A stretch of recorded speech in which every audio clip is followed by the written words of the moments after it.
Einführung. Das folgende ist ein vollständig referenzierter und leicht verständlicher ausführlicher Kommentar, Tafsir, zu Kapitel 1 Al-Fatih des Heiligen Koran. Es wird die Mutter des Buches genannt, da es die Bedeutung des gesamten Heiligen Koran enthält. Dies wurde empfohlen in Tafsir Ibn Kathir Band 1, Seite 43. Wer also die Lehren von Kapitel 1 Al-Fatih versteht und danach handelt, hat den gesamten Heiligen Koran verstanden und danach gehandelt. Das Bemühen, dieses große Kapitel zu verstehen und danach zu handeln, wird einem Muslim dabei helfen, einen edlen Charakter zu entwickeln. Die Annahme positiver Eigenschaften führt zu innerem Frieden. Kapitel 1 Al-Fatih. Dieses Kapitel heißt Al-Fatih, was der Öffner des Buches bedeuten kann. Daher sollten die Gebete mit der Rezitation dieses Kapitels beginnen. Dies wird in einem Hadith in Sunan an-Nasai Nummer 910 empfohlen. Es wurde von niemand anderem als dem heiligen Propheten Muhammad, Friede und Segen seien auf ihm, als die Mutter des Buches bezeichnet. Dies wird in einem Hadith in Sunan an-Nasai Nummer 915 erwähnt. In einem Hadith in Sunan ibn Majah Nummer 3785 hat der heilige Prophet Muhammad, Friede und Segen seien auf ihm, Al-Fatih zum bedeutendsten Kapitel des Heiligen Koran erklärt. Dies ist ein möglicher Grund, warum das Gebet als fehlerhaft angesehen wird, wenn dieses Kapitel darin nicht rezitiert wird. Dies wird durch einen Hadith in Sunan an-Nasai Nummer 910 unterstützt. Einige glauben, es werde auch die Mutter des Buches genannt, da es die Bedeutung des gesamten Heiligen Koran enthalte. Dies wird im Tafsir Ibn Kathir Band 1, Seite 43 erwähnt. Wer also die Lehren von Kapitel 1 Al-Fatih versteht und danach handelt, hat in Wirklichkeit den gesamten Heiligen Koran verstanden und danach gehandelt. Der Heilige Koran besteht aus 7 Themen, die alle in Kapitel 1 Al-Fatih kurz erwähnt werden. Das erste ist der Monotheismus, was bedeutet, dass es niemanden gibt, der der Anbetung oder des Gehorsams würdig ist, außer Allah, dem Erhabenen. Al-Fatih beginnt mit der Erwähnung dieses Themas. Kapitel 1 Al-Fatih, Vers 2. Alles Lob gebührt Allah, dem Herrn der Welten. Das zweite Thema, das im Heiligen Koran erwähnt und in Al-Fatih angesprochen wird, ist das Prophetentum. Im 6. Vers von Al-Fatih erwähnt Allah, der Erhabene, den Weg derer, die er gesegnet hat. Kapitel 1 Al-Fatih, Vers 6. Führe uns auf den geraden Weg. Dieser Weg, der ins Paradies führt, ist der Weg der heiligen Propheten, Friede sei mit ihnen. Die Menschen, die gesegnet wurden, werden in einem anderen Vers des Heiligen Koran erwähnt. Kapitel 4 An-Nisa, Vers 69. Die Propheten, die Menschen der Wahrheit, die Märtyrer und die Gerechten. Was für eine ehrenwerte Gesellschaft. Das dritte Thema, das im Heiligen Koran erwähnt wird, ist die Anbetung und der Gehorsam gegenüber Allah, dem Erhabenen, und wird in Vers 5 der Al-Fatih erwähnt. Kapitel 1 Al-Fatih, Vers 5. Dich beten wir an und dich bitten wir um Hilfe. Das vierte Thema, das im Heiligen Koran erwähnt wird, sind Versprechen von Segnungen und Warnungen vor Strafen. Dieses Thema wird in Vers 4 der Al-Fatih erwähnt, der die Menschheit daran erinnert, dass diese Versprechen und Warnungen eines Tages von allen bezeugt werden. Kapitel 1 Al-Fatih, Vers 4. Herrscher des Tages der Vergeltung. Das fünfte Thema, das im Heiligen Koran behandelt wird, besteht aus Geschichten und Lektionen. Die Lektion, die speziell in Al-Fatih Verse 6 und 7 erwähnt wird, ist, wie Allah, der Erhabene, die Frommen belohnte und die Sünder der vergangenen Nationen bestrafte. Kapitel 1 Al-Fatih Verse 6 bis 7. Führe uns auf den geraden Weg. Den Weg derer, denen du Gunst erwiesen hast, nicht den derer, die deinen Zorn auf sich gezogen haben, oder derer, die in die Irre gehen. Das sechste Thema, das im Heiligen Koran behandelt wird, erwähnt die Elemente des Tages der Auferstehung. Dies ist der Tag, an dem Allah, der Erhabene, die gesamte Schöpfung nach ihrem Tod wieder auferstehen lässt, um über die Taten zu richten, die sie während ihres Lebens auf der Erde begangen haben. Dies wird in Vers 4 von Al-Fatih angedeutet. Kapitel 1 Al-Fatih, Vers 4.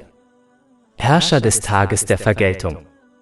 Das siebte und letzte Thema, das im heiligen Koran behandelt und in Al-Fatih zusammengefasst wird, besteht aus Bittgebeten an Allah, den Erhabenen.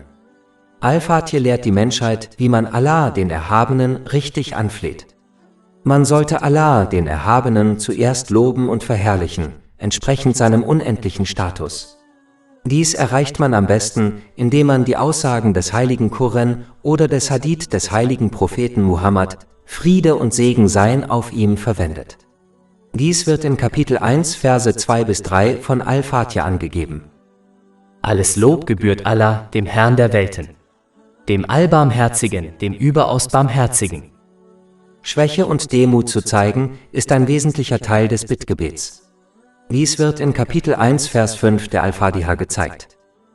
Dich beten wir an und dich bitten wir um Hilfe. Die nächsten beiden Verse, 6 und 7, sind das eigentliche Bittgebet. Kapitel 1 Al-Fatih, Verse 6 bis 7. Führe uns auf den geraden Weg. Den Weg derer, denen du Gunst erwiesen hast, nicht den derer, die deinen Zorn auf sich gezogen haben, oder derer, die in die Irre gehen. Die Bitte um die richtige Führung und um Schutz vor dem bösen Weg ist für Muslime ein wichtiges Anliegen, denn sie ist das wichtigste zu erreichende Ziel. Die Platzierung dieses Kapitels am Anfang des heiligen Koran ist ein Zeichen dafür, dass Allah, der Erhabene, die Menschheit dazu drängt, den heiligen Koran zu rezitieren, zu studieren und danach zu handeln, um den richtigen Lebensweg zu finden, den geraden Weg, der in diesem Kapitel beschrieben wird. Das bedeutet, dass man den heiligen Koran nicht aus banalen und weltlichen Motiven rezitieren und studieren sollte. Stattdessen sollte man sich von diesem Kapitel in seinen Absichten und Handlungen leiten lassen, um in beiden Welten Erfolg zu haben. Dieses Kapitel macht auch deutlich, dass man die richtige Führung durch jede Situation in dieser Welt und im Jenseits nur durch praktischen Gehorsam gegenüber Allah, dem Erhabenen, erhält, da ein Weg nichts nützt, bis er praktisch beschritten wird. Dieser aufrichtige Gehorsam, der in den letzten beiden Versen dieses Kapitels angedeutet wird, beinhaltet die Verwendung der Segnungen, die einem gewährt wurden, auf eine Weise, die Allah, dem Erhabenen, gefällt. Dies wird im Rest des heiligen Koran dargelegt, zu dem Kapitel 1 Al-Fatih führt und wird in den Überlieferungen des heiligen Propheten Muhammad, Friede und Segen seien auf ihm, praktisch gezeigt. Es ist merkwürdig, wie viele Muslime dieses Kapitel regelmäßig rezitieren, es aber versäumen, Allah, dem Erhabenen, in der Praxis zu gehorchen. Die richtige Führung, die in diesem Kapitel erwähnt wird, dem Kapitel, das sie regelmäßig rezitieren, kann nicht ohne Taten erlangt werden. Kapitel 1 Al-Fatih, Vers 1. Im Namen Allahs, des Barmherzigen und Gnädigen. Die Tatsache, dass dieser Vers mit dem Namen Allahs, des Erhabenen, beginnt, zeigt, wie wichtig es ist, sich islamischem Wissen wie dem heiligen Koran mit der Absicht zu nähern, Allah, dem Erhabenen, zu gefallen. Das bedeutet, man muss beabsichtigen, islamisches Wissen zu erlangen und danach zu handeln, um Allah, dem Erhabenen, zu gefallen. Ein Aspekt davon ist, alles zu akzeptieren und danach zu handeln, was der Menschheit durch den heiligen Koran und die Traditionen des heiligen Propheten Muhammad, Friede und Segen seien auf ihm, offenbart wurde, ohne sich je nach den eigenen Wünschen Rosinen herauszupicken, wonach man handelt und was man ignoriert. Wenn ein Muslim mit dieser Rosinenpickerei-Haltung zum islamischen Wissen kommt, dann hat er diesen Vers nicht erfüllt und wird daher nicht wirklich von dem profitieren, was er lernt. Diese Haltung könnte ihn durchaus dazu ermutigen, göttliches Wissen auch falsch zu interpretieren, um seinen Wünschen zu entsprechen und vor anderen anzugeben, um weltliche Dinge wie Reichtum und Autorität zu erlangen. Dies ist ein gefährlicher Weg, der in beiden Welten zur Bestrafung führt. Dies wird in einem Hadith in Sunan ibn Majah Nummer 253 angedeutet. Man wird nur dann wirklich von den Lehren des Islam profitieren, wenn man danach strebt, alles, was man erfährt, anzunehmen und danach zu handeln, unabhängig davon, ob man die Weisheiten hinter den Lehren versteht oder nicht und ob es den eigenen Wünschen entspricht oder nicht. Kapitel 17 Al-Isra, Vers 82. Und wir senden aus dem Koran Heilung und Barmherzigkeit für die Gläubigen herab, doch den Übeltätern vermehrt er nur ihren Verlust. Der erste Teil des Hauptverses ermutigt einen auch, jede Situation und Handlung mit der Absicht anzugehen, Allah, dem Erhabenen, zu gefallen und seinem Ungehorsam zu entgehen. Diese Haltung wird sicherstellen, dass man jeden Segen, den man von Allah, dem Erhabenen, erhalten hat, auf eine Weise nutzt, die ihm gefällt, wie es im heiligen Koran und den Überlieferungen des heiligen Propheten Muhammad, Friede und Segen seien auf ihm, dargelegt wurde. Eine Person wird es vermeiden, über ihre eigenen Wünsche oder die Meinungen der Gesellschaft, Kultur und Mode nachzudenken und sich stattdessen nur darum kümmern, Allah, dem Erhabenen, zu gefallen, da jede Situation, in die sie gerät, mit dem Namen Allahs, des Erhabenen, beginnt. Dies verhindert, dass man versucht, anderen Menschen zu gefallen, was in Wirklichkeit nicht möglich ist, da jeder Mensch seine eigenen Wünsche und Meinungen hat. Daher führt der Versuch, es allen recht zu machen, in beiden Welten nur zu Stress. Wenn man hingegen jede Situation mit dem Namen Allahs, des Erhabenen, betritt, stellt man sicher, dass man nur danach strebt, Allah, dem Erhabenen, zu gefallen. Kapitel 39 Az-Zumar, Vers 29. Allah erzählt das Gleichnis von einem Sklaven, der mehreren streitsüchtigen Herren gehört, und von einem Sklaven, der nur einem Herren gehört. Sind sie in ihrer Lage gleich? Alles Lob gebührt Allah. Tatsächlich wissen es die meisten von ihnen nicht. Nur Allah, den Erhabenen, zufriedenzustellen, ist mit minimalem Stress und Aufwand leicht zu erreichen. Dies wird im Hauptvers der Diskussion angedeutet. Kapitel 1 Al-Fatir, Vers 1. Im Namen Allahs, des Barmherzigen und Gnädigen. Wenn man sich außerdem in jede Situation begibt, um Allah, den Erhabenen, zufriedenzustellen, sollte man wissen, dass man einen barmherzigen und mitfühlenden Herrn zufriedenstellen möchte. Dies löscht das Konzept der erniedrigenden Form der menschlichen Sklaverei aus, die zahllosen Menschen auf der ganzen Welt widerfährt und immer noch widerfährt. Stattdessen ist die Sklaverei, in die man sich bindet, eine der Barmherzigkeit und des Mitgefühls. Diese Barmherzigkeit wird daran deutlich, wie Allah, der Erhabene, einen Menschen kontinuierlich mit unzähligen Segnungen überschüttet und ihn nur bittet, diese auf die richtige Weise zu nutzen, damit er in beiden Welten Nutzen daraus zieht. Das bedeutet, dass die Gebote und Verbote von Allah, dem Barmherzigen, niemand anderem als dem Diener zugutekommen. Allah, der Erhabene, zieht keinen Nutzen aus dem Gehorsam der Menschen. Der erste Teil des Hauptverses weist auch darauf hin, wie wichtig es ist, die verschiedenen göttlichen Eigenschaften und Namen Allahs, des Erhabenen, zu lernen und danach zu handeln, damit man in jede Situation, in die man gerät, auf eine Weise eintritt und darauf reagiert, die Allah, dem Erhabenen, gefällt. Beispielsweise ist Allah, der Erhabene, der Allvergebende.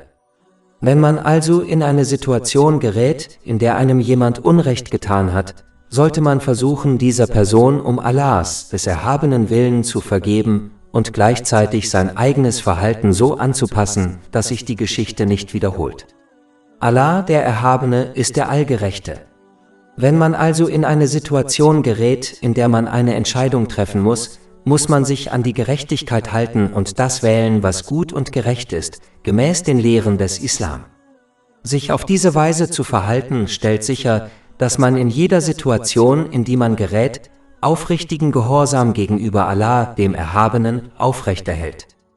Dies ist einer der Gründe, warum der heilige Prophet Muhammad, Friede und Segen seien auf ihm, in einem Hadith in Sahih Bukhari, Nummer 2736 darauf hinwies, dass jeder, der die 99 Namen Allahs, des Erhabenen, kennt, das Paradies betreten wird. Kapitel 1 Al-Fatir, Vers 1. Im Namen Allahs. Dieser Teil des Verses zeigt auch den Zweck der Menschheit, nämlich in jeder Situation ihren aufrichtigen Gehorsam gegenüber Allah, dem Erhabenen, aufrechtzuerhalten. Kapitel 51 Ad-Dariyat, Vers 56. Und ich habe die Djinn und die Menschen nur erschaffen, damit sie mir dienen, gehorchen. Ein Muslim muss verstehen, dass sein Lebenszweck über die wenigen Pflichten hinausgeht, wie etwa die 5 täglichen Pflichtgebete, die weniger als 1 Stunde des Tages in Anspruch nehmen, sondern jeden Augenblick, jeden Atemzug und jede Situation einschließen, der er begegnet.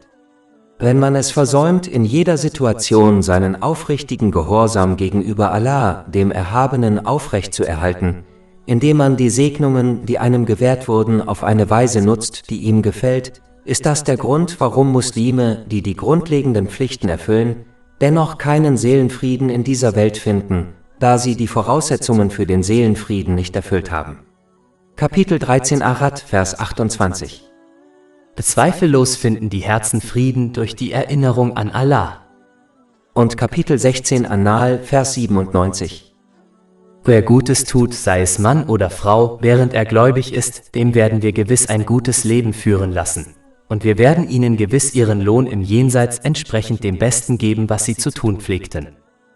Wer seinen Schöpfungszweck nicht erfüllt, wird zwar viel Belohnung erhalten, aber dennoch ein leeres Leben führen, selbst wenn er die grundlegenden Pflichten des Islam erfüllt. Er wird wie eine Vase sein, die von außen schön aussieht, aber innen leer und hohl ist.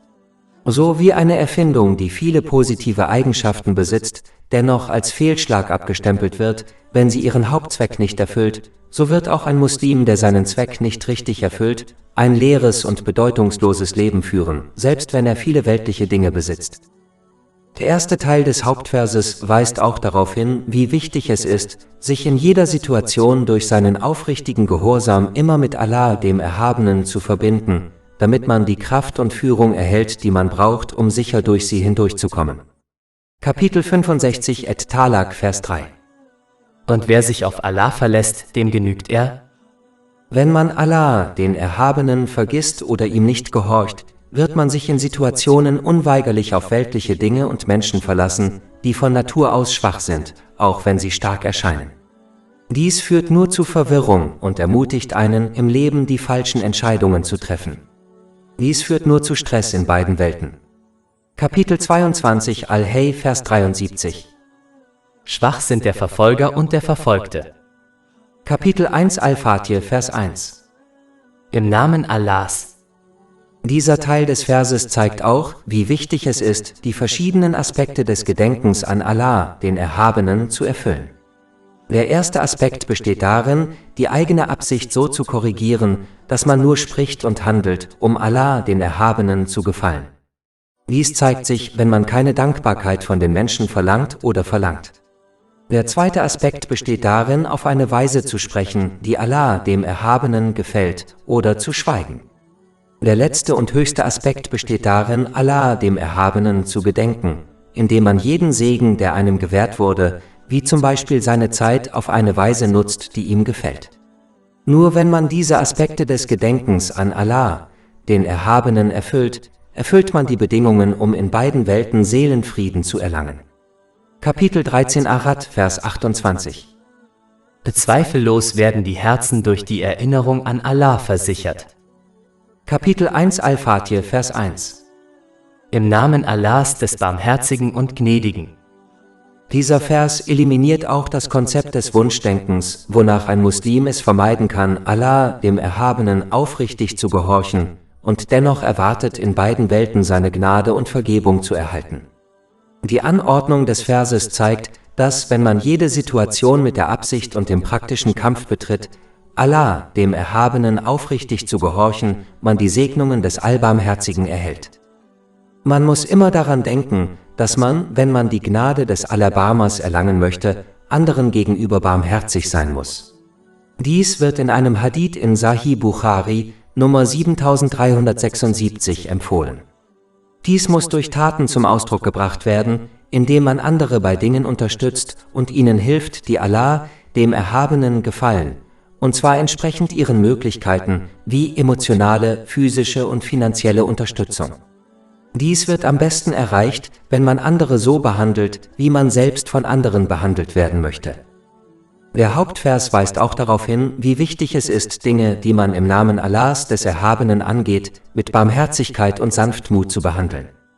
In einem Hadith, der in Jami at-Tirmidhi Nummer 2701 zu finden ist, wies der heilige Prophet Muhammad, Friede und Segen seien auf ihm, darauf hin, dass Allah, der Erhabene, Sanftmut in allen Angelegenheiten liebt. Daher muss man Sanftmut und Barmherzigkeit als allgemeines Verhalten annehmen, ohne zuzulassen, dass andere dies ausnutzen, da der Islam Demut ohne Schwäche lehrt.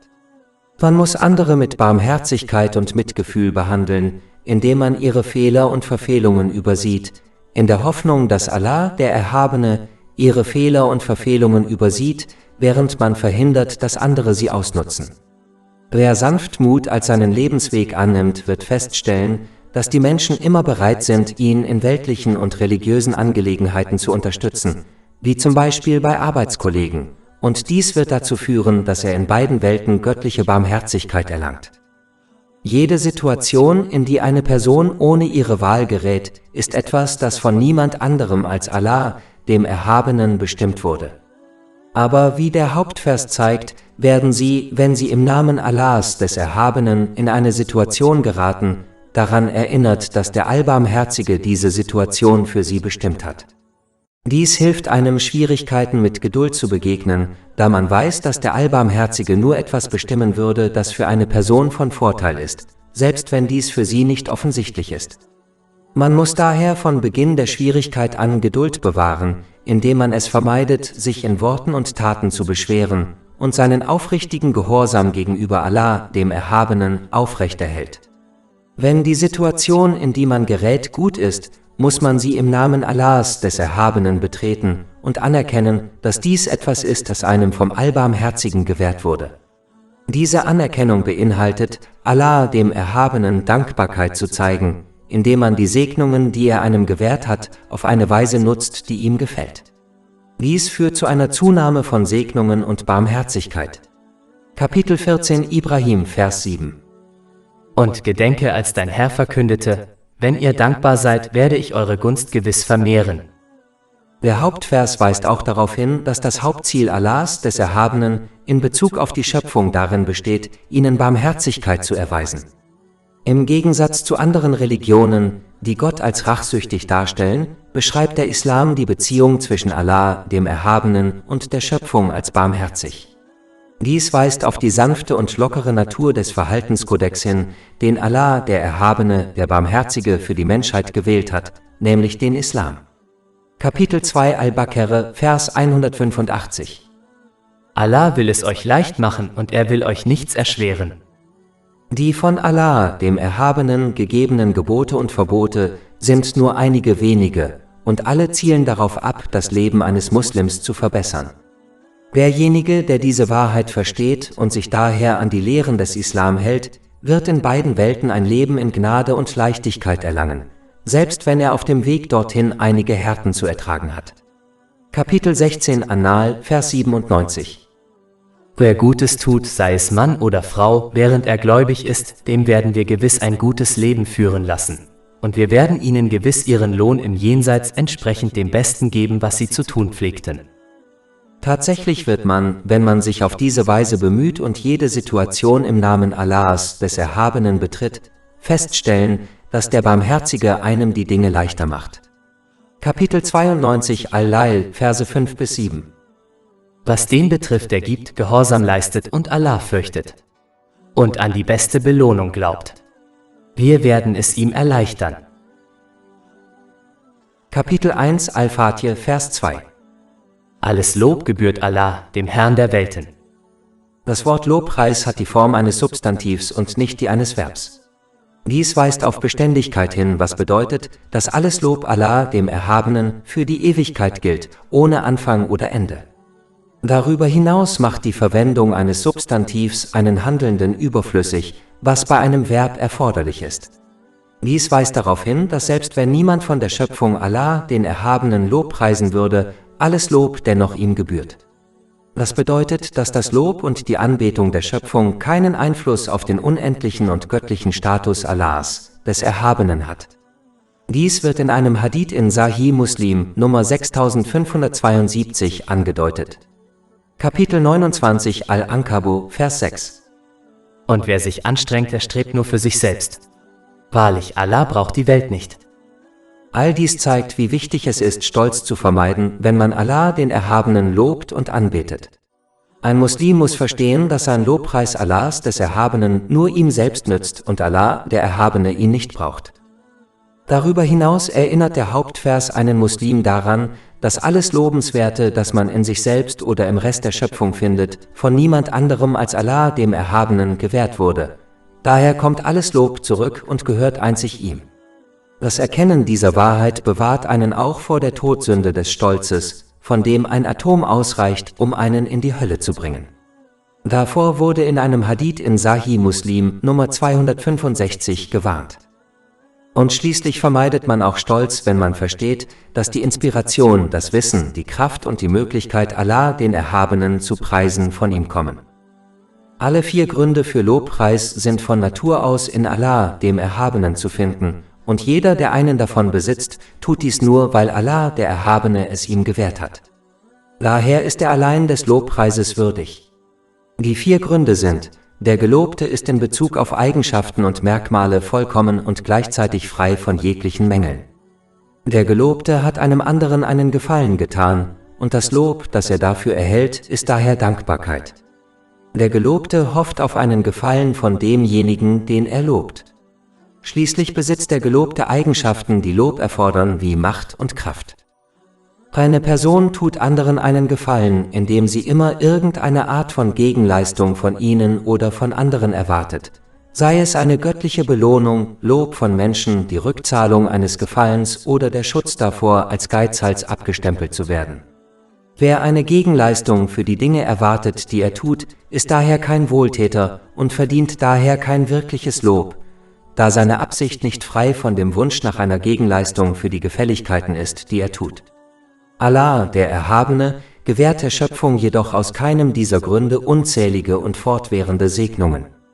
Der Grund wird im vorhergehenden Vers genannt, nämlich, weil er der Gnädigste und Barmherzigste ist. Kapitel 1 Al-Fatiha, Vers 1. Im Namen Allahs, des Barmherzigen und Gnädigen. Allah, der Erhabene, erlangt keinen Nutzen daraus, der Schöpfung Segen zu gewähren, und ist daher der Einzige, der des Lobes würdig ist. Darüber hinaus zeigt der Hauptvers den ersten Schritt zur Annahme eines wahren Glaubens an Allah, den Erhabenen, nämlich die Dankbarkeit gegenüber Allah, dem Erhabenen, für die unzähligen und fortwährenden Segnungen, die er einem Menschen gewährt. Kapitel 14 Ibrahim, Vers 34. Und wenn du die Gunst, die Segnungen Allahs aufzählen wolltest, könntest du sie nicht aufzählen. Wahrlich, die Menschheit ist im Allgemeinen äußerst ungerecht und undankbar. Im heiligen Koran werden Glaube an Allah, den Erhabenen, und Dankbarkeit ihm gegenüber oft synonym verwendet. Das bedeutet, dass man keinen wahren Glauben an Allah, den Erhabenen, erlangen kann, bis man ihm tatsächlich Dankbarkeit zeigt. Kapitel 2 Al-Baqarah, Vers 152. So gedenket an mich, dann werde auch ich an euch denken. Und seid mir dankbar und verleugnet mich nicht. Wahre Dankbarkeit besteht darin, dass man in all seinen Worten und Taten immer die gute Absicht hegt, Allah, dem Erhabenen, zu gefallen. Man wünscht und verlangt von den Menschen keine Dankbarkeit. Dankbarkeit bedeutet, Gutes zu sagen oder zu schweigen. Schließlich bedeutet sie, jede Segnung, die einem gewährt wurde, auf eine Weise zu nutzen, die Allah, dem Erhabenen, gefällt, gemäß den Lehren des heiligen Koran und den Überlieferungen des heiligen Propheten Muhammad, Friede und Segen seien auf ihm. Dies sind Bedingungen, die erfüllt sein müssen, damit man mehr Segnungen von Allah, dem Erhabenen, erhält, Bedingungen, die über die wenigen obligatorischen Pflichten des Islam hinausgehen. Kapitel 14 Ibrahim, Vers 7. Und gedenke, als dein Herr verkündete, wenn ihr dankbar seid, werde ich eure Gunst gewiss vermehren. Kapitel 1 Al-Fatiha, Vers 2. Alles Lob gebührt Allah, dem Herrn der Welten. Wenn jemand Allah, den Erhabenen, als seinen Herrn annimmt, bedeutet dies, dass er sich bereit erklärt hat, ihn anzubeten und ihm zu gehorchen. Zur Anbetung gehören die von Allah, dem Erhabenen, gebotenen Rituale und Praktiken und Gehorsam umfasst, die Segnungen, die einem gewährt wurden, wie beispielsweise die eigene Zeit auf eine Weise zu verwenden, die Allah, dem Erhabenen, gefällt. Dadurch wird sichergestellt, dass man auf eine Weise lebt, die Allah, dem Erhabenen, gefällt, wie beispielsweise durch das rechtmäßige Erwerben von Reichtum. Unglücklicherweise sind manche Muslime gut darin, Allah, den Erhabenen, anzubeten, beispielsweise durch die 5 obligatorischen täglichen Gebete, weigern sich jedoch, Allah, dem Erhabenen, in ihren alltäglichen Aktivitäten zu gehorchen. Diese Einstellung widerspricht der Annahme Allahs, des Erhabenen, als seines Herrn, denn ein Herr wird sowohl angebetet als auch gehorcht. Da Allah, der Erhabene, allein der Schöpfer, Erhalter und Herrscher der Schöpfung ist, macht es keinen Sinn, ihm ungehorsam zu sein, wenn man sich selbst oder anderen gefallen möchte. Da Allah, der Erhabene, die vollständige Kontrolle über die Schöpfung hat, einschließlich des Herzens eines Menschen, der Station des Friedens, entscheidet er allein, wer in beiden Welten Frieden und Wohlergehen erlangt. Man muss kein Gelehrter sein, um festzustellen, dass man durch seinen Ungehorsam weder Frieden noch Erfolg in beiden Welten erlangen wird. Kapitel 20 Taha, Vers 124. Und wer sich von meiner Erinnerung abwendet, dessen Leben wird gewiss in Armut leben, und wir werden ihn am Tag der Auferstehung blind versammeln. Wer sich jedoch bemüht, Allah, dem Erhabenen, zu gehorchen, indem er die ihm gewährten Segnungen auf eine Weise nutzt, die ihm gefällt, wird in beiden Welten Frieden und Erfolg erlangen. Kapitel 16 An-Nahl, Vers 97. Wer Gutes tut, sei es Mann oder Frau, während er gläubig ist, dem werden wir gewiss ein gutes Leben führen lassen. Und wir werden ihnen gewiss ihren Lohn im Jenseits entsprechend dem Besten geben, was sie zu tun pflegten. Wenn jemand mit seiner Herrschaft nicht zufrieden ist, auch wenn er davon nur profitiert, sollte er versuchen, ein Land zu finden, das nicht von ihm regiert wird. Wenn man die Natur im Himmel und auf der Erde beobachtet, bemerkt man Frieden und Ausgeglichenheit. Beispielsweise ist der Wasserkreislauf perfekt ausgewogen, um sicherzustellen, dass die Schöpfung entsprechend ihrem Bedarf mit Wasser versorgt wird. Man sieht ein Gleichgewicht zwischen Auf- und Untergang der Sonne, das es den Menschen ermöglicht, die Zeit abzulesen, ihre Aktivitäten einfach zu planen und sich nachts auszuruhen. All dieses Gleichgewicht und dieser Frieden wurzeln in der Tatsache, dass alles Allah, den Erhabenen, den Herrn aller, aufrichtig lobt und ihm gehorcht. Kapitel 17 Al-Isra, Vers 44. Die 7 Himmel und die Erde und alles, was darin ist, preisen ihn.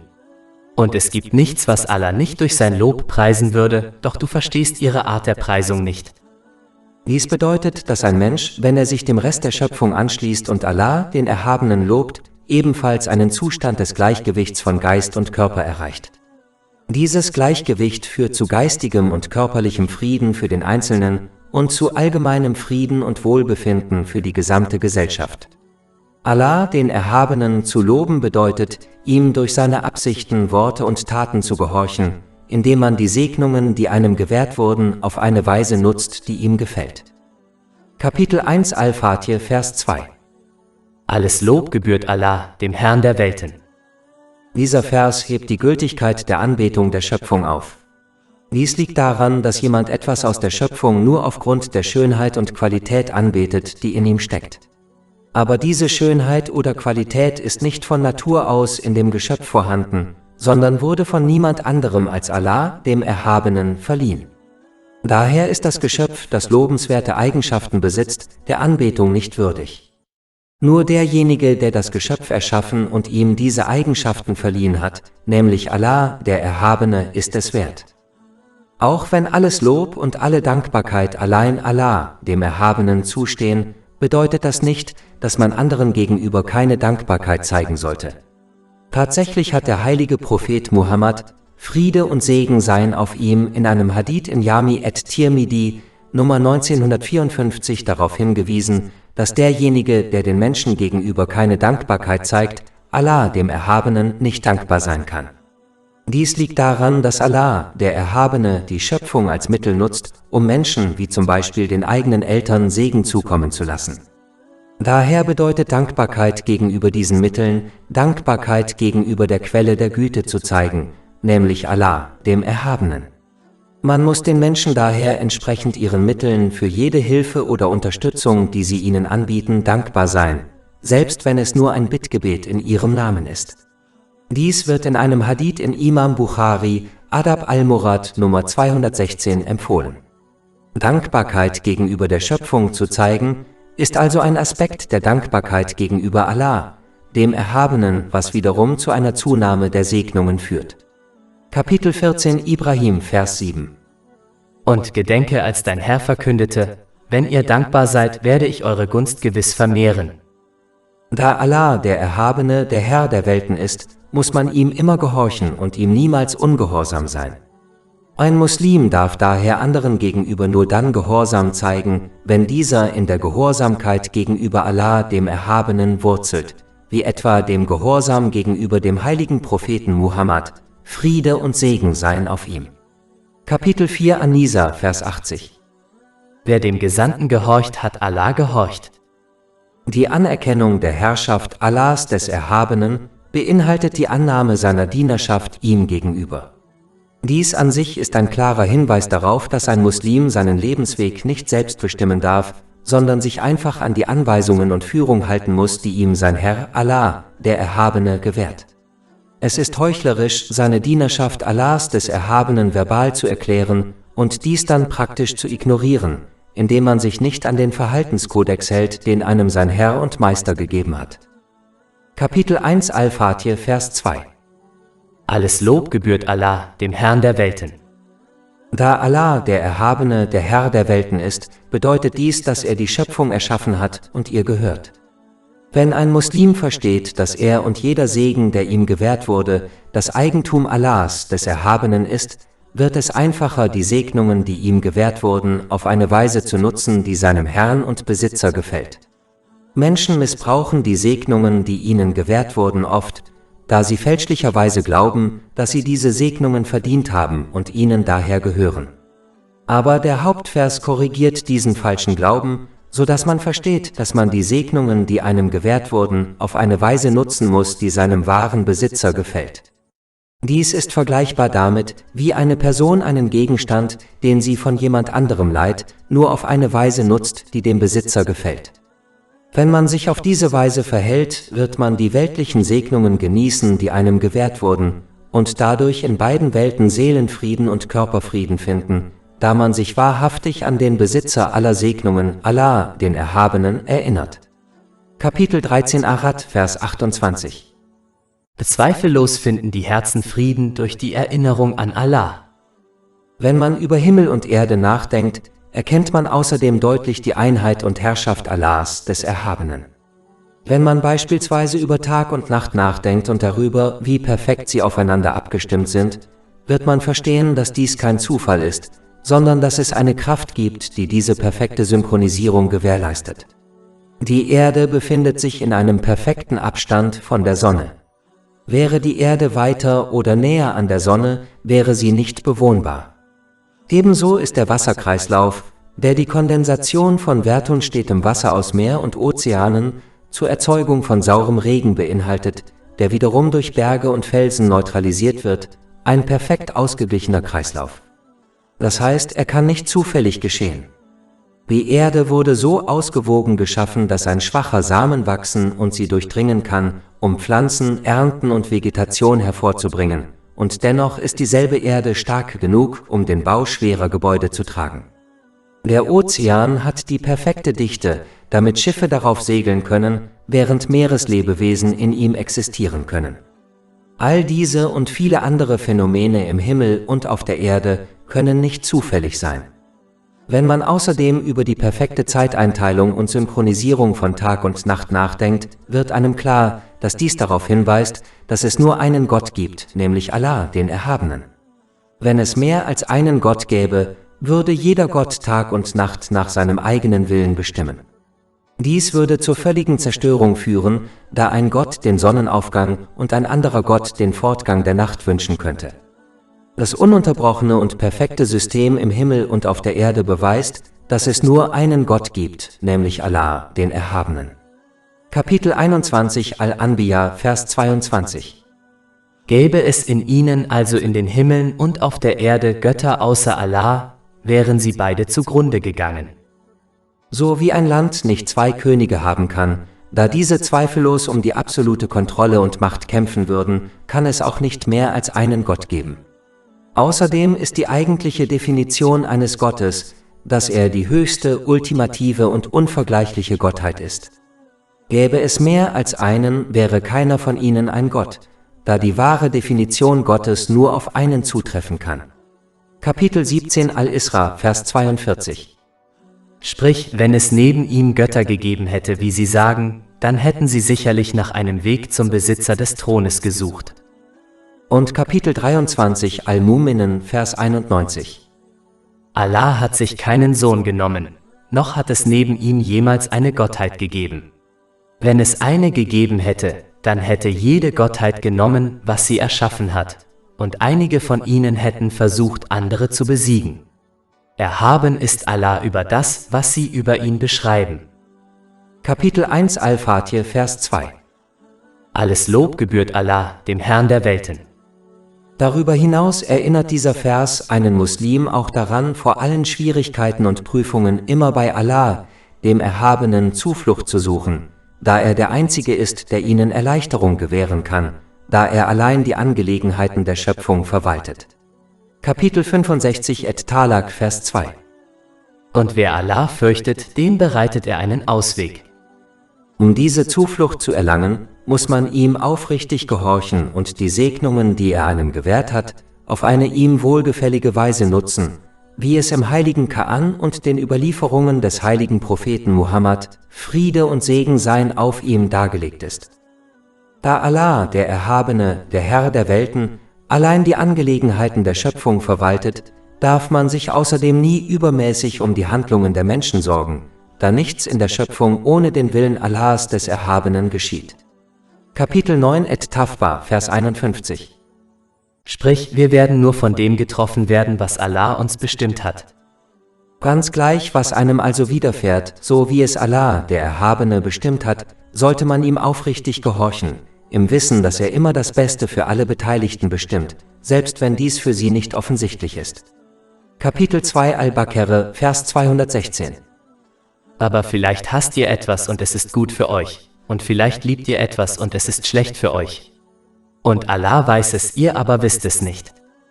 Die Verwirklichung dieser Realität bewahrt einen davor, die Schöpfung zu fürchten und von ihr zu hoffen, was oft zum Ungehorsam gegenüber Allah, dem Erhabenen, führt. Stattdessen wird man seinen aufrichtigen Gehorsam gegenüber Allah, dem Erhabenen, aufrechterhalten, indem man die Segnungen, die einem gewährt wurden, auf eine Weise nutzt, die ihm gefällt, selbst wenn sich die Schöpfung gegen einen wendet, da man weiß, dass einem selbst oder anderen nichts ohne den Willen Allahs des Erhabenen widerfährt. Kapitel 35 Fatir, Vers 2. Was auch immer Allah den Menschen an Barmherzigkeit gewährt, niemand kann es zurückhalten, und was auch immer er zurückhält, niemand kann es danach freigeben. Es ist jedoch wichtig zu beachten, dass man seine Hoffnung auf Allah, den Erhabenen, setzen und Wunschdenken vermeiden muss. Wunschdenken liegt vor, wenn man auf dem Ungehorsam gegenüber Allah, dem Erhabenen, beharrt und dann seine Hilfe und Gnade erwartet. Da Wunschdenken immer mit dem Ungehorsam gegenüber Allah, dem Erhabenen, verbunden ist, hat es im Islam keinen Wert. Die Hoffnung auf Allah, den Erhabenen, hingegen, ist immer mit seinem aufrichtigen Gehorsam verbunden. Das bedeutet, dass derjenige, der danach strebt, den heiligen Koran und die Traditionen des heiligen Propheten Muhammad, Friede und Segen seien auf ihm, zu lernen und danach zu handeln, was dazu führt, dass man die Segnungen, die einem gewährt wurden, auf eine Weise nutzt, die Allah, dem Erhabenen, gefällt, und die Sünden bereut, die man begeht, derjenige ist, der die Bedingungen der Hoffnung auf die Gnade und Hilfe Allahs des Erhabenen erfüllt. Der Unterschied zwischen diesen beiden Einstellungen wurde in einem Hadith erörtert, der in Jami et-Tirmidhi, Nummer 2459 zu finden ist. Kapitel 1 Al-Fatir, Vers 2. Alles Lob gebührt Allah, dem Herrn der Welten. Da der Begriff Herr das Erhalten und Pflegen beinhaltet, muss man verstehen, dass Allah, der Erhabene, die Welt nicht erschaffen und dann verlassen hat. So wie ein weiser und gerechter König seinen Untertanen nicht erlauben würde, ihm ungehorsam zu sein und seine Gesetze zu brechen, ohne sie zur Rechenschaft zu ziehen, wird Allah, der Erhabene, der Herr der Welten, dies auch nicht tun. Nur weil man die unmittelbaren Konsequenzen des Ungehorsams gegenüber Allah, dem Erhabenen, nicht sieht, heißt das nicht, dass es keine Konsequenzen gibt. In den meisten Fällen treten die Konsequenzen während des eigenen Lebens ein, aber aufgrund von Unwissenheit oder der Tatsache, dass sie oft subtil sind, erkennt man sie nicht. Die Konsequenzen der eigenen Handlungen werden jedoch am Tag des jüngsten Gerichts deutlich. Daher sollte man die Ruhepause, die Allah, der Erhabene, den Menschen gewährt, in Anspruch nehmen, um aufrichtig von ihren Missetaten Buße zu tun, bevor sie in dieser und der nächsten Welt bestraft werden. Kapitel 16 An-Nahl, Vers 61. Und wenn Allah den Menschen ihre Sünden auferlegen wollte, würde er kein Geschöpf auf ihr DH auf der Erde übrig lassen, ohne ihnen eine bestimmte Frist zu gewähren.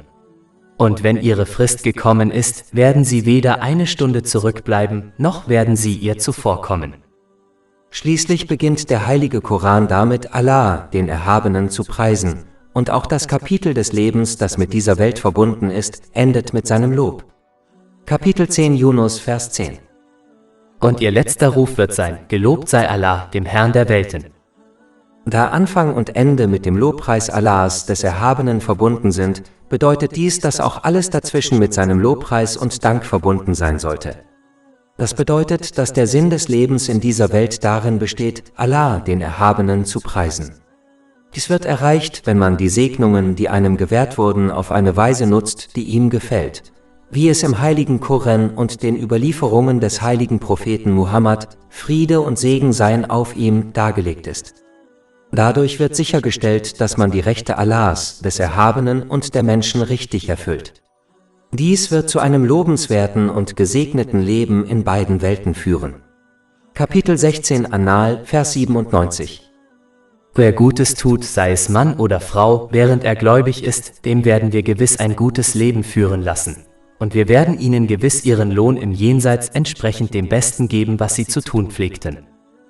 Derjenige, der dieses Ziel nicht erreicht, ist dem Arbeitnehmer ähnlich, der entlassen wird, weil er seine Pflichten bei der Arbeit nicht erfüllt. Derjenige, der entlassen wird, verliert nur seinen Job, aber derjenige, der von Allah, dem Erhabenen, entlassen wird, verliert seinen Seelenfrieden und seinen Erfolg in beiden Welten, unabhängig davon, wie viele weltliche Segnungen er anhäuft und genießt, da sein weltlicher Erfolg in beiden Welten zu einer Quelle von Stress und Angst wird. Kapitel 9 Et-Tawba, Vers 82. So lasst sie ein wenig lachen und dann viel weinen als Entschädigung für das, was sie verdient haben. Und Kapitel 20 Taha, Verse 124 bis 126. Und wer sich von meiner Erinnerung abwendet, dem wird wahrlich ein bedrückendes Leben bevorstehen, und wir werden ihn am Tage der Auferstehung blind wieder auferstehen lassen. Er wird sagen: Mein Herr, warum hast du mich blind wieder auferstehen lassen, wo ich doch sehend war? Er wird sagen: So kamen unsere Zeichen zu euch, doch ihr vergesst sie, und so werdet auch ihr heute vergessen sein. Kapitel 1 Al-Fatih, Vers 3. Der Barmherzigste, der Gnädigste. Dieser Vers gleicht die Angst aus, die durch die Tatsache entsteht, dass Allah, der Erhabene, der Herr der Welten ist, wie im vorherigen Vers erwähnt wurde. Kapitel 1 Al-Fatih, Vers 2. Alles Lob gebührt Allah, dem Herrn der Welten. Ein Muslim muss ein Gleichgewicht zwischen der Furcht vor Allah, dem Erhabenen, da sie dessen Ungehorsam verhindert, und der Hoffnung auf Allah, den Erhabenen, die einen ermutigt, ihm zu gehorchen, was beinhaltet, die Segnungen, die einem gewährt wurden, auf eine Weise zu nutzen, die ihm gefällt, finden. Da es schwierig ist, ein perfektes Gleichgewicht zu finden, sollte man sich in guten Zeiten oft der Furcht vor Allah, dem Erhabenen, zuwenden, damit man die Segnungen, die einem gewährt wurden, nicht missbraucht. Aber in schwierigen Zeiten und insbesondere zum Zeitpunkt des eigenen Todes sollte man sich der Hoffnung auf Allah, den Erhabenen, zuwenden, wie dies vom heiligen Propheten Muhammad, Friede und Segen seien auf ihm, in einem Hadith in Sahih Muslim, Nummer 2877 geboten wurde. In schwierigen Zeiten und insbesondere zum Zeitpunkt des eigenen Todes ist es weniger wahrscheinlich, dass eine Person Sünden begeht. Daher ist es vorzuziehen, auf Allah, den Erhabenen, zu hoffen. Wer diesen ausgewogenen Ansatz beibehält, wird feststellen, dass Allah, der Erhabene, positiv auf seine Hoffnungen und Ängste reagiert. Dies wird in einem Hadith empfohlen, der in Sahih Bukhari Nummer 7405 zu finden ist. Darüber hinaus muss man immer daran denken, dass man, wenn man die Gnade des Allerbarmers erlangen möchte, anderen gegenüber barmherzig sein muss. Dies wird in einem Hadith in Sahih Bukhari Nummer 7376 empfohlen. Dies muss durch Taten zum Ausdruck gebracht werden, indem man andere bei Dingen unterstützt und ihnen hilft, die Allah, dem Erhabenen, gefallen, und zwar entsprechend ihren Möglichkeiten, wie emotionale, physische und finanzielle Unterstützung. Dies wird am besten erreicht, wenn man andere so behandelt, wie man selbst von anderen behandelt werden möchte. Der Hauptvers, dem der vorherige Vers folgt, der die Herrschaft Allahs, des Erhabenen, erwähnt, weist auch darauf hin, dass das Hauptziel Allahs, des Erhabenen, in Bezug auf die Schöpfung darin besteht, ihnen Barmherzigkeit zu erweisen. Im Gegensatz zu anderen Religionen, die Gott als rachsüchtig darstellen, beschreibt der Islam die Beziehung zwischen Allah, dem Erhabenen, und der Schöpfung als barmherzig. Dies weist auf die sanfte und lockere Natur des Verhaltenskodex hin, den Allah, der Erhabene, der Barmherzige, für die Menschheit gewählt hat, nämlich den Islam. Kapitel 2 Al-Baqarah, Vers 185. Allah will es euch leicht machen und er will euch nichts erschweren. Die von Allah, dem Erhabenen, gegebenen Gebote und Verbote sind nur einige wenige, und alle zielen darauf ab, das Leben eines Muslims zu verbessern. Derjenige, der diese Wahrheit versteht und sich daher an die Lehren des Islam hält, wird in beiden Welten ein Leben in Gnade und Leichtigkeit erlangen, selbst wenn er auf dem Weg dorthin einige Härten zu ertragen hat. Kapitel 16 An-Nahl, Vers 97. Wer Gutes tut, sei es Mann oder Frau, während er gläubig ist, dem werden wir gewiss ein gutes Leben führen lassen. Und wir werden ihnen gewiss ihren Lohn im Jenseits entsprechend dem Besten geben, was sie zu tun pflegten. Da die Beziehung zwischen Allah, dem Erhabenen, und der Schöpfung eine barmherzige ist, sollte man sich nicht täuschen lassen und glauben, dass etwas anderes passiert, wenn man die Verse des heiligen Koran rezitiert und studiert, die die Hölle anschaulich beschreiben. Diese Verse sind nur eine Warnung desjenigen, dem die Sicherheit seiner Schöpfung am Herzen liegt, genau wie die Warnungen, die eine Person einer anderen vor einer drohenden und schwerwiegenden Gefahr gibt. Die Warnungen können eine Person emotional verletzen, aber sie wird dem Warner trotzdem danken, da ihre Warnungen sie vor großem Schaden bewahrt haben. Allah, der Erhabene, hätte zum Thema Hölle schweigen oder es nur kurz erwähnen können, aber da er möchte, dass die Menschen sich vor den Schrecken der Hölle retten, hat er sie wiederholt vor ihrer Schwere gewarnt. Man sollte sich nicht täuschen lassen und glauben, dass Allah, der Erhabene, die Hölle nicht erschaffen hätte, wenn er so barmherzig wäre. Dies ist eine dumme Einstellung, da die Schöpfung zu einem bestimmten Zweck erschaffen wurde, einem Zweck, der ohne Bestrafung nicht erfüllt werden kann. Wenn Allah, der Erhabene, den Übeltäter außerdem wie den gutes Übeltäter behandeln würde, dann würde dies seiner Gerechtigkeit widersprechen. Kapitel 45 Al-Jathiyah, Vers 21.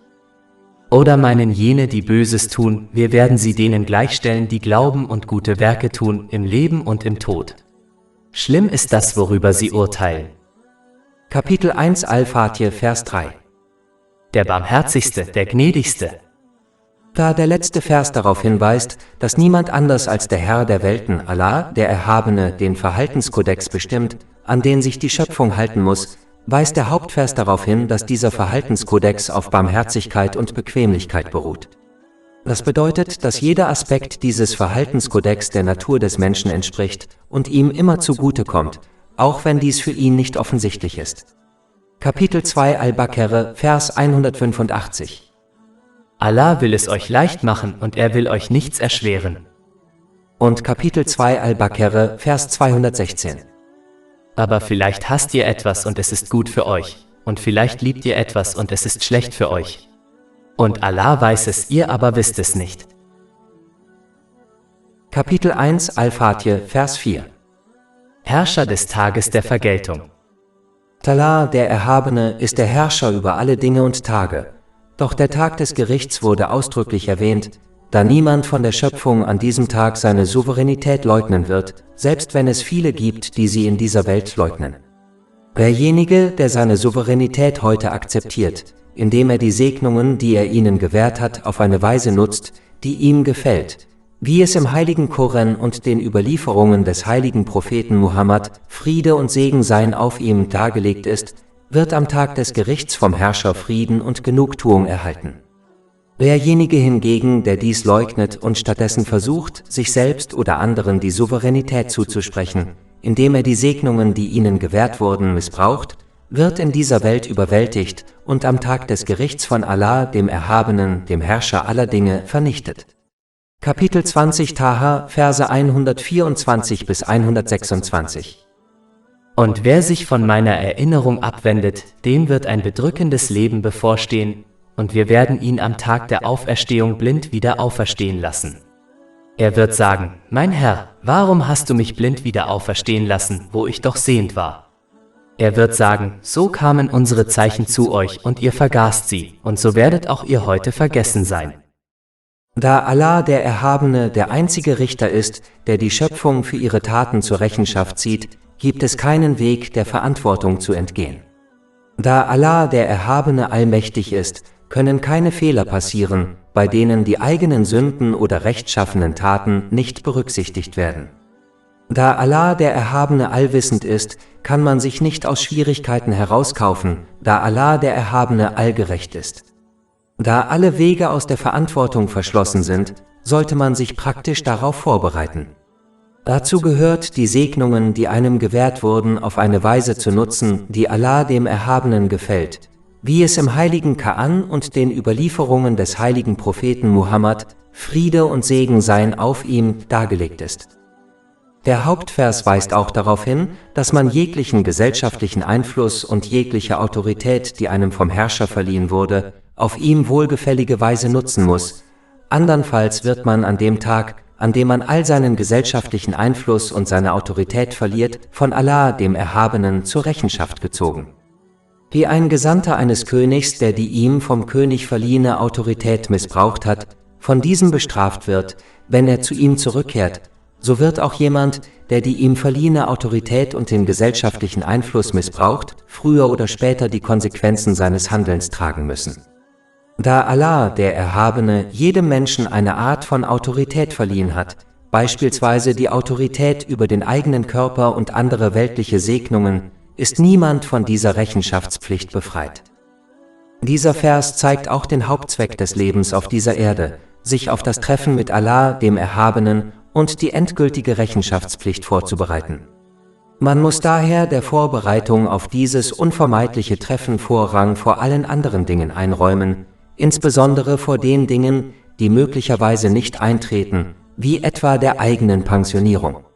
So wie eine Person, die sich nicht ausreichend auf ein Geschäftstreffen vorbereitet, höchstwahrscheinlich ihr Ziel verfehlt, so wird auch die Person, die sich nicht ausreichend auf ihr Treffen mit Allah, dem Erhabenen, am Tag des jüngsten Gerichts vorbereitet, ihr Ziel verfehlen. Kapitel 20 Taha, Vers 111. Und alle Gesichter werden vor dem Ewiglebenden, dem Allerhaltenden, demütig sein. Und jene, die mit Übeltaten belastet sind, werden im Verlust sein. Es ist wichtig zu beachten, dass man sich praktisch auf seine Rechenschaftspflicht vorbereiten muss, indem man die Rechte Allahs, des Erhabenen, und die Rechte der Menschen erfüllt. Letzteres ist von entscheidender Bedeutung, da manche oft die Wichtigkeit vernachlässigen, andere gemäß den Lehren des Islam zu behandeln und trotzdem glauben, dass sie am Tag des jüngsten Gerichts erfolgreich sein werden. Ein Unterdrücker wird von Allah, dem Erhabenen, nicht vergeben, bis sein Opfer ihm zuerst vergibt. Wenn dies nicht der Fall ist, was das wahrscheinlichste Ergebnis ist, da die Menschen nicht so barmherzig sind, wird der Unterdrücker gezwungen sein, seine guten Taten seinem Opfer zuzuschreiben, und wenn nötig, wird der Unterdrücker die Sünden seines Opfers auf sich nehmen, bis Gerechtigkeit hergestellt ist. Dies kann durchaus dazu führen, dass der Unterdrücker am Tag des jüngsten Gerichts in die Hölle geschleudert wird, selbst wenn er die Rechte Allahs, des Erhabenen, erfüllt hat. Davor wurde in einem Hadith in Sahih Muslim Nummer 6579 gewarnt.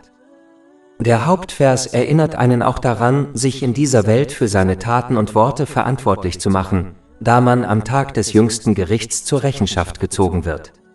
Wer sich in dieser Welt durch Selbstreflexion und aufrichtige Bemühungen, sein Verhalten gegenüber Allah, dem Erhabenen und der Schöpfung zu verbessern, indem er islamisches Wissen lernt und danach handelt, zur Rechenschaft zieht, wird in dieser Welt Frieden finden und am Tag des jüngsten Gerichts eine leichte Abrechnung haben, da seine Selbstreflexion ihn ermutigt hat, sich praktisch auf den Tag des jüngsten Gerichts vorzubereiten, was bedeutet, die Segnungen, die einem gewährt wurden, auf eine Weise zu nutzen, die Allah, dem Erhabenen, gefällt, wie es im heiligen Koran und den Überlieferungen des heiligen Propheten Muhammad, Friede und Segen seien auf ihm, dargelegt ist. Kapitel 16 An-Nahl, Vers 97. Wer Gutes tut, sei es Mann oder Frau, während er gläubig ist, dem werden wir gewiss ein gutes Leben verhelfen, und wir werden ihnen gewiss ihren Lohn im Jenseits entsprechend dem Besten geben, was sie zu tun pflegten. Wer jedoch seine Taten nicht durch Selbstreflexion beurteilt, wird seine Taten und Worte nicht korrigieren und daher im Laufe der Zeit immer weiter vom rechten Weg abkommen. Dies wird dazu führen, dass man die Segnungen, die einem gewährt wurden, missbraucht, was zu einem schwierigen Leben in dieser Welt und einer harten und schwierigen Abrechnung in der nächsten führt. Kapitel 20 Taha, Vers 124.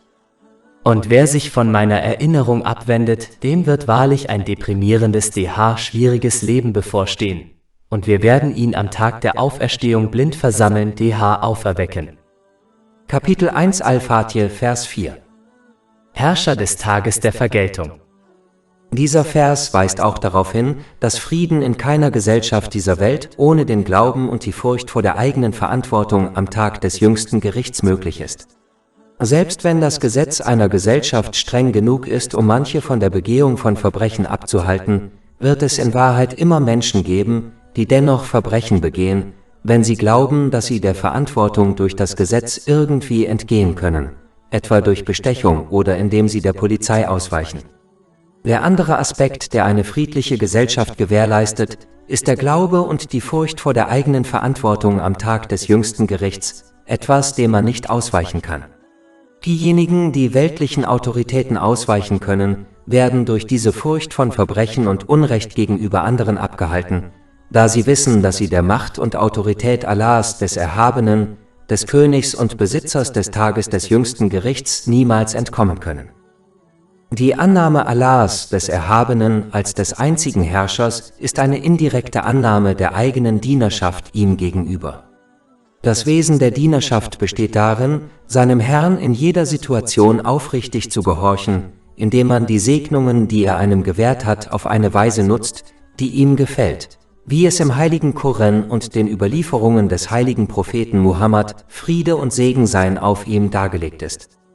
Die Wahl einer Lebensweise, die diesem Weg entgegensteht, negiert den Anspruch auf Dienerschaft Allahs, des Erhabenen. Ein wahrer Diener tut nur, was sein Herr befiehlt. Ein Diener wird auch die Entscheidungen und Anordnungen des weisen und gerechten Herrn in Bezug auf sich selbst und seine Lieben akzeptieren, da er weiß, dass er allein das Beste für alle Beteiligten wählt, auch wenn dies nicht offensichtlich ist. Kapitel 2 Al-Baqarah, Vers 216.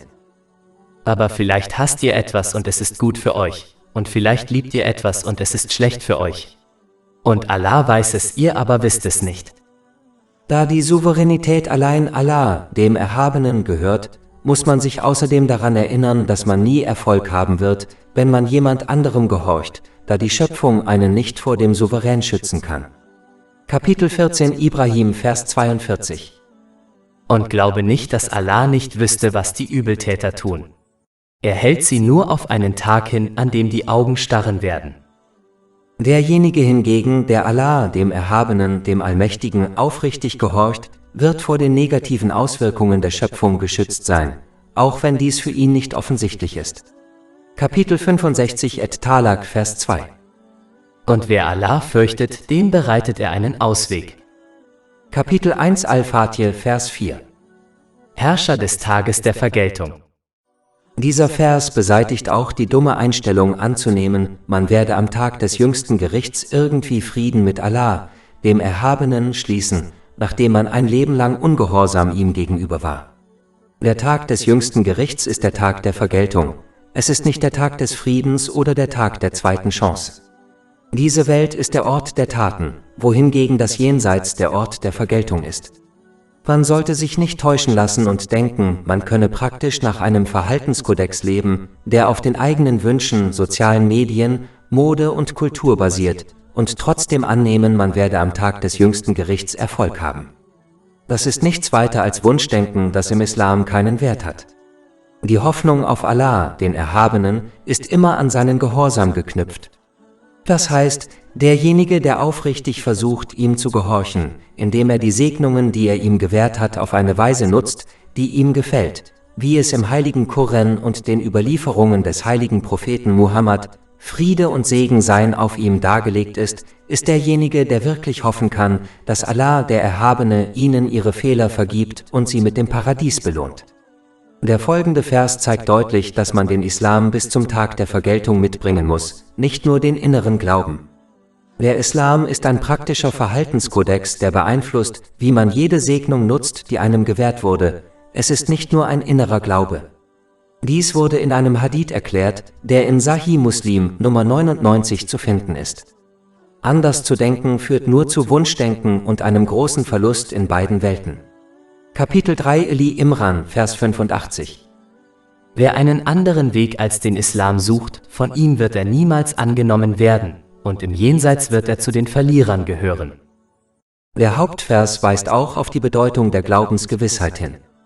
Der Vers erklärt nicht, dass Allah, der Erhabene, der Herrscher des Tages der Vergeltung sein wird, sondern erklärt stattdessen, dass er bereits der Herrscher des Tages der Vergeltung ist, auch wenn der Tag des jüngsten Gerichts noch nicht eingetreten ist. Dies zeigt, dass der Tag des jüngsten Gerichts so sicher eintreten wird, als sei er bereits eingetreten.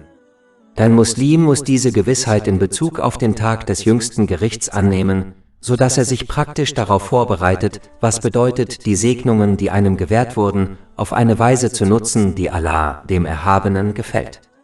Derjenige, der einen schwachen Glauben besitzt, wird seinen Glauben an den Tag des jüngsten Gerichts verbal erklären, ihn jedoch nicht durch seine Taten zeigen.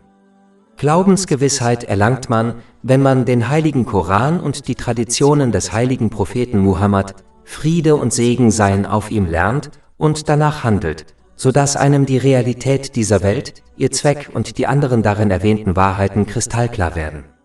Diese Klarheit führt zu Glaubensgewissheit und stellt sicher, dass man praktisch so lebt, dass man in beiden Welten Frieden und Erfolg erreicht. Kapitel 16 An-Nahl, Vers 97. Wer Gutes tut, sei es Mann oder Frau, während er gläubig ist, dem werden wir gewiss ein gutes Leben verhelfen, und wir werden ihnen gewiss ihren Lohn im Jenseits entsprechend dem Besten geben, was sie zu tun pflegten. Im Hauptvers erwähnte Allah, der Erhabene, seine vollständige und ausschließliche Souveränität nur am Tag des jüngsten Gerichts, obwohl seine Souveränität auch über diese materielle Welt reicht. Dies zeigt, dass man der Vorbereitung auf den Tag des jüngsten Gerichts Vorrang vor dem Anhäufen, Horten und Genießen weltlicher Dinge geben muss. Die Mission eines Muslims in dieser Welt besteht darin, sich praktisch auf sein Treffen mit Allah, dem Erhabenen, vorzubereiten. Dies beinhaltet, die Segnungen, die er ihnen gewährt hat, auf eine Weise zu nutzen, die ihm gefällt. Demjenigen, der sich auf diese Weise verhält, wird in beiden Welten Frieden gewährt, da er seinen Zweck in dieser Welt erfüllt hat. Aber derjenige, der diesen Zweck nicht erfüllt, wird ein sinnloses und bedeutungsloses Leben ohne echten Seelen- oder Körperfrieden führen, selbst wenn er Momente des Spaßes und der Unterhaltung hat, da seine weltlichen Dinge für ihn zu einer Quelle von Stress und Angst werden. Kapitel 9 Et-Tawba, Vers 82. So lasst sie ein wenig lachen und dann viel weinen als Entschädigung für das, was sie verdient haben. Kapitel 1 Al-Fatir, Vers 4. Herrscher des Tages der Vergeltung. Dieser Vers bewahrt einen auch davor, den törichten Glauben anzunehmen, man habe die Konsequenzen seiner Taten in dieser Welt nicht erkannt und müsse sie deshalb auch gar nicht zu spüren bekommen. Jeder wird in beiden Welten mit den Konsequenzen seiner Taten konfrontiert. In dieser Welt sind die Konsequenzen oft subtil, und daher gelingt es den Achtlosen nicht, die Schwierigkeiten, denen sie ausgesetzt sind, wie Angst, Stress und Depression, mit ihren ungehorsamen Taten in Verbindung zu bringen. Am Tag des jüngsten Gerichts hingegen werden die Konsequenzen der eigenen Taten kristallklar. Daher muss man alles, was einem im Leben passiert, als eine Botschaft von Allah, dem Erhabenen, und als eine Konsequenz seiner Taten betrachten und, falls nötig, sein Verhalten bereuen und ändern. Man muss diese zweiten Chancen nutzen, bevor der Tag des jüngsten Gerichts kommt, an dem der Herrscher einem keine zweiten Chancen mehr geben wird und man die vollen Konsequenzen seiner Taten zu spüren bekommt. Der Hauptvers weist auch darauf hin, dass man sich, da der Tag der Vergeltung mit Sicherheit kommen wird, praktisch darauf vorbereiten sollte, indem man einen einfachen Lebensstil annimmt. Dies beinhaltet, in dieser Welt gemäß den eigenen Mitteln und Verantwortlichkeiten zu streben und verschwenderische, extravagante und eitle Dinge so weit wie möglich zu vermeiden.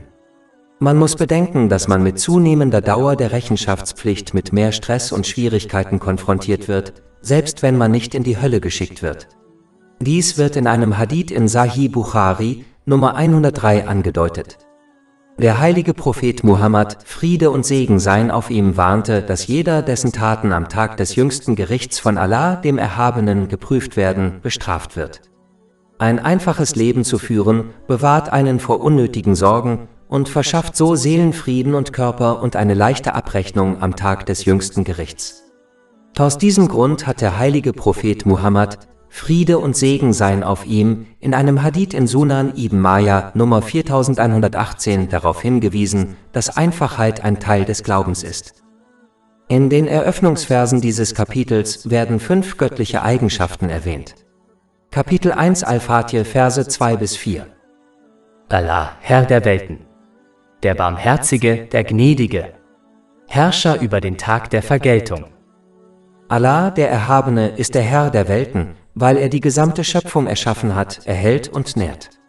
Er ist mitfühlend und barmherzig, da er der Schöpfung das Leben erleichtert, ihr ihre Fehler vergibt, ihre aufrichtige Reue akzeptiert und sie in beiden Welten zu dem führt, was für sie am besten ist. Er ist der Herrscher des Tages der Vergeltung, da er die Taten der Menschheit auf gerechte, faire und barmherzige Weise richten wird. Wenn man diese 5 göttlichen Eigenschaften versteht, wird klar, dass niemand außer Allah, dem Erhabenen, das Recht hat, angebetet und gehorcht zu werden. Dieses Bekenntnis wird verwirklicht, indem man die Segnungen, die einem von Allah, dem Erhabenen, gewährt wurden, auf eine Weise nutzt, die ihm gefällt, wie es im heiligen Koran und den Überlieferungen des heiligen Propheten Muhammad, Friede und Segen seien auf ihm, dargelegt ist. Schließlich ist der Tag der Vergeltung etwas, das auch der Logik zufolge geschehen muss. Wenn man den Himmel und die Erde beobachtet, erkennt man deutlich viele Beispiele eines ausgeglichenen Systems. Die Sonne hat beispielsweise einen ausgeglichenen und perfekten Abstand zur Erde. Wenn die Sonne einen anderen Abstand zur Erde hätte, wäre die Erde bewohnbar. Der Wasserkreislauf ist ein weiteres Beispiel für ein perfekt ausgeglichenes System. Dabei verdunstet Wasser aus den Meeren und Ozeanen in die Atmosphäre, das dann kondensiert und Regen erzeugt. Dieses System ist für das Leben auf der Erde lebenswichtig. Die Erde selbst wurde auf eine perfekt ausgeglichene Weise erschaffen. Einerseits ermöglicht sie es dem schwachen Samen zu wachsen und ihre Oberfläche zu durchdringen, um Vorräte für die Schöpfung bereitzustellen. Andererseits ist die Erde so dicht, dass hohe Gebäude auf ihr errichtet werden können, was für den Fortschritt unerlässlich ist. Wenn man den Ozean beobachtet, erkennt man deutlich ein perfekt ausgeglichenes System. Die ausgewogene Dichte des Wassers ermöglicht es riesigen Schiffen auf seiner Oberfläche zu segeln, was für Handel und Reisen erforderlich ist, während gleichzeitig das Meeresleben darin gedeihen kann. Doch es gibt eine große Unausgewogenheit in dieser Welt, die Taten der Menschen. Man kann oft beobachten, wie Unterdrücker in dieser Welt der Strafe entgehen. Auf der anderen Seite gibt es unzählige Menschen, die Verfolgung und andere Schwierigkeiten geduldig ertragen und dennoch nicht die volle Belohnung erhalten, die sie verdienen. Viele Muslime, die Allah, dem Erhabenen, aufrichtig gehorchen, indem sie die ihnen gewährten Segnungen auf eine Weise nutzen, die ihm gefällt, wie es im heiligen Koran und den Überlieferungen des heiligen Propheten Muhammad, Friede und Segen seien auf ihm, dargelegt ist, werden in dieser Welt oft auf die Probe gestellt und erhalten nur einen kleinen Teil ihrer Belohnung, wohingegen diejenigen, die Allah, dem Erhabenen, offen ungehorsam sind, den Luxus dieser Welt genießen und in manchen Fällen weniger Schwierigkeiten haben. Allah, der Erhabene, würde nicht viele perfekt ausgewogene Systeme im Universum errichten und dennoch das Ungleichgewicht in den Taten der Menschen vernachlässigen. Ein Ausgleich der Taten der Menschen findet offensichtlich nicht in dieser Welt statt, also muss er zu einer anderen Zeit erfolgen, am Tag der Vergeltung. Allah, der Erhabene, könnte in dieser Welt umfassend belohnen und bestrafen. Aber eine der Weisheiten, die dahinter steckt, dies nicht zu tun, wird im vorherigen Vers aufgezeigt. Das bedeutet, anstatt jemanden sofort vollständig entsprechend seiner Taten zu bestrafen, gibt Allah, der Erhabene, viele Gelegenheiten, damit er aufrichtig bereut und sein Verhalten korrigiert. Kapitel 1 Al-Fatih, Vers 3. Der Barmherzigste, der Gnädigste. Und Kapitel 35 Fatih, Vers 45. Und wenn Allah den Menschen das vorwerfen würde, was sie getan haben, würde er kein Geschöpf auf ihr DH auf der Erde zurücklassen. Doch er gewährt ihnen Aufschub für eine bestimmte Frist. Und wenn ihre Stunde kommt, dann sieht Allah seine Diener wahrlich immer. Er belohnt diejenigen, die in dieser Welt Gutes tun, nicht vollständig, da diese Welt kein Paradies ist. Darüber hinaus ist der Glaube an das Verborgene, die vollständige Belohnung, die einen Muslim im Jenseits erwartet, ein wichtiger Aspekt des Islam. Tatsächlich ist der Glaube an das Verborgene das, was den Glauben so besonders macht. Der Glaube an etwas, das nicht verborgen ist und mit den 5 Sinnen wahrgenommen werden kann, wie beispielsweise die vollständige Belohnung in dieser materiellen Welt, wäre nicht so besonders. Damit der Tag des jüngsten Gerichts beginnen kann, muss diese materielle Welt ihr Ende erreichen. Denn Strafe und Belohnung können erst erfolgen, wenn die Taten aller Menschen vollendet sind. Daher muss der Tag der Vergeltung gemäß den Zeichen im Universum kommen und wird erst stattfinden, wenn diese Welt untergeht. Kapitel 1 Al-Fatir, Vers 5. Dich beten wir an und dich bitten wir um Hilfe. Da Allah, der Erhabene, die Schöpfung erschaffen hat, nährt und erhält, verdient nur er, dass man ihm folgt und ihm gehorcht. Anbetung geht über gottesdienstliche Handlungen wie das Gebet oder das Rezitieren des heiligen Koran hinaus. Das Wesen der Anbetung ist Gehorsam. Das bedeutet, Allah, dem Erhabenen, in jeder Situation, in der man sich befindet, und in jeder Segnung, die einem gewährt wird, zu gehorchen, wie es im heiligen Koran und den Überlieferungen des heiligen Propheten Muhammad, Friede und Segen seien auf ihm, dargelegt ist. Wer sich nicht auf diese Weise verhält, hat Allah, den Erhabenen, nicht richtig angebetet, selbst wenn er betet und fastet. Da Allah, der Erhabene, nichts befiehlt, was eine Person nicht erfüllen kann, hat man keine Ausreden, wenn man es versäumt, ihn aufrichtig anzubeten und ihm auf diese Weise zu gehorchen. Kapitel 2 Al-Baqarah, Vers 286. Allah verlangt von keiner Seele mehr, als ihre Fähigkeit es zulässt. Da in der Struktur des Hauptverses Allah, der Erhabene, vor der Anbetung erwähnt wird, ist es wichtig, dass die Anbetung aufrichtig Allah, dem Erhabenen, gilt und nicht für weltliche Dinge. Es ist lobenswert, Allah, den Erhabenen, für die Dinge anzubeten, die in den islamischen Lehren angegeben sind, wie zum Beispiel das Paradies, aber man sollte es vermeiden, ihn für andere weltliche Dinge anzubeten. Aufgrund extremer Kurzsichtigkeit und mangelnden Wissens weiß eine Person nicht, was das Beste für sie ist. Daher ist es am besten, die Anbetung Allahs, des Erhabenen, zu vermeiden, um weltliche Dinge zu erlangen, wenn man nicht weiß, was das Beste für einen ist. Darüber hinaus wird derjenige, der Allah, den Erhabenen, für weltliche Dinge anbetet, oft verärgert sein, wenn er nicht bekommt, was er sich wünscht. Dies kann dazu führen, dass man Allah, dem Erhabenen, am Rande des Wahnsinns gehorcht und ihn anbetet, wobei man nur erfreut ist, wenn seine Wünsche erfüllt werden und wütend wird, wenn dies nicht geschieht. Diese Person verehrt nichts anderes als ihre Wünsche, selbst wenn sie sich vor Allah, dem Erhabenen, niederwirft. Kapitel 22 Al-Hay, Vers 11. Und unter den Menschen gibt es manche, die Allah am Abgrund anbeten. Wenn ihn etwas Gutes berührt, wird er dadurch beruhigt, doch wenn ihn eine Prüfung trifft, kehrt er sich ab. Er hat diese Welt und das Jenseits verloren. Das ist der offenkundige Verlust. Kapitel 1 Al-Fatir, Vers 5. Dich beten wir an. Das hier verwendete Personalpronomen der zweiten Person weist darauf hin, dass man danach streben sollte, die Stufe der Vortrefflichkeit des Glaubens zu erreichen, bei der man Allah, den Erhabenen, anbetet, als ob man ihn beobachten könnte. Dies wurde in einem Hadith in Sahih Muslim, Nummer 99, besprochen. Dies wird erreicht, indem man islamisches Wissen erlangt und danach handelt, was wiederum zu Gewissheit im Glauben führt. Wenn man diese Stufe erreicht, wird man selten Sünden begehen und danach streben, alle Segnungen, die einem gewährt wurden, auf eine Weise zu nutzen, die Allah, dem Erhabenen, gefällt, da man sich ständig der göttlichen Vision Allahs, des Erhabenen, bewusst ist. Kapitel 1 Al-Fatir, Vers 5. Und dich bitten wir um Hilfe. Das in diesem Vers verwendete arabische Wort für Hilfe suchen bezieht sich darauf, wenn jemand seine ganze Anstrengung in eine Situation steckt und dann die Hilfe eines anderen sucht und erwartet. Dies zeigt, dass man keine faule Haltung einnehmen darf, bei der man es versäumt, sich in aufrichtigem Gehorsam gegenüber Allah, dem Erhabenen, anzustrengen und dennoch seine Hilfe erwartet. Dies ist nichts weiter als Wunschdenken, das im Islam keinen Wert hat. Der Islam hat eine einfache Philosophie: Man erhält entsprechend seiner Bemühungen.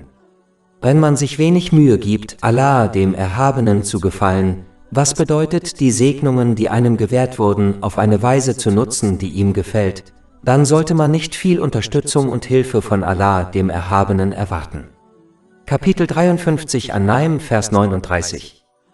Und dass es für den Menschen nichts anderes gibt als das Gute, wonach er kämpft. Die Bitte um Hilfe im Hauptvers, um den es hier geht, ist allgemein gehalten und nicht spezifisch. Dies zeigt, dass man Allah, den Erhabenen, nicht um spezifische weltliche Dinge bitten sollte, da man nicht weiß, was das Beste für einen ist. Egal wie viel Erfahrung oder Wissen eine Person hat, sie wird immer extrem kurzsichtig sein und die Folgen und Konsequenzen ihrer Entscheidungen und Wünsche nicht kennen.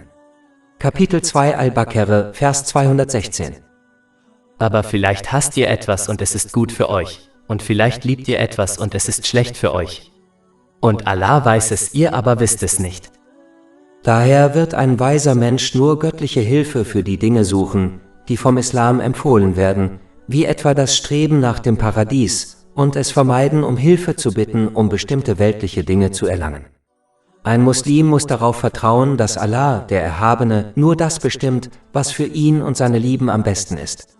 Kapitel 9 bei Tafba, Vers 51.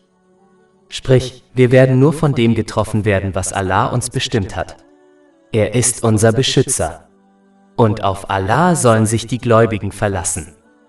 Dieses Vertrauen wird durch die Gewissheit des Glaubens gewonnen, die wiederum durch das Erlernen und Handeln nach islamischem Wissen erlangt wird. Kapitel 1 Al-Fatir, Vers 5. Und dich bitten wir um Hilfe.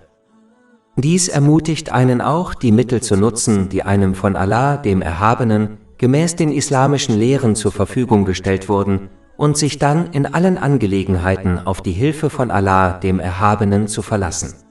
Man sollte es so weit wie möglich vermeiden, sich auf andere zu verlassen, da Menschen sich oft gegenseitig im Stich lassen. Wenn man sich zu sehr auf andere verlässt, wie etwa auf seine Verwandten, wird man schließlich von ihnen enttäuscht, da kein Mensch perfekt ist.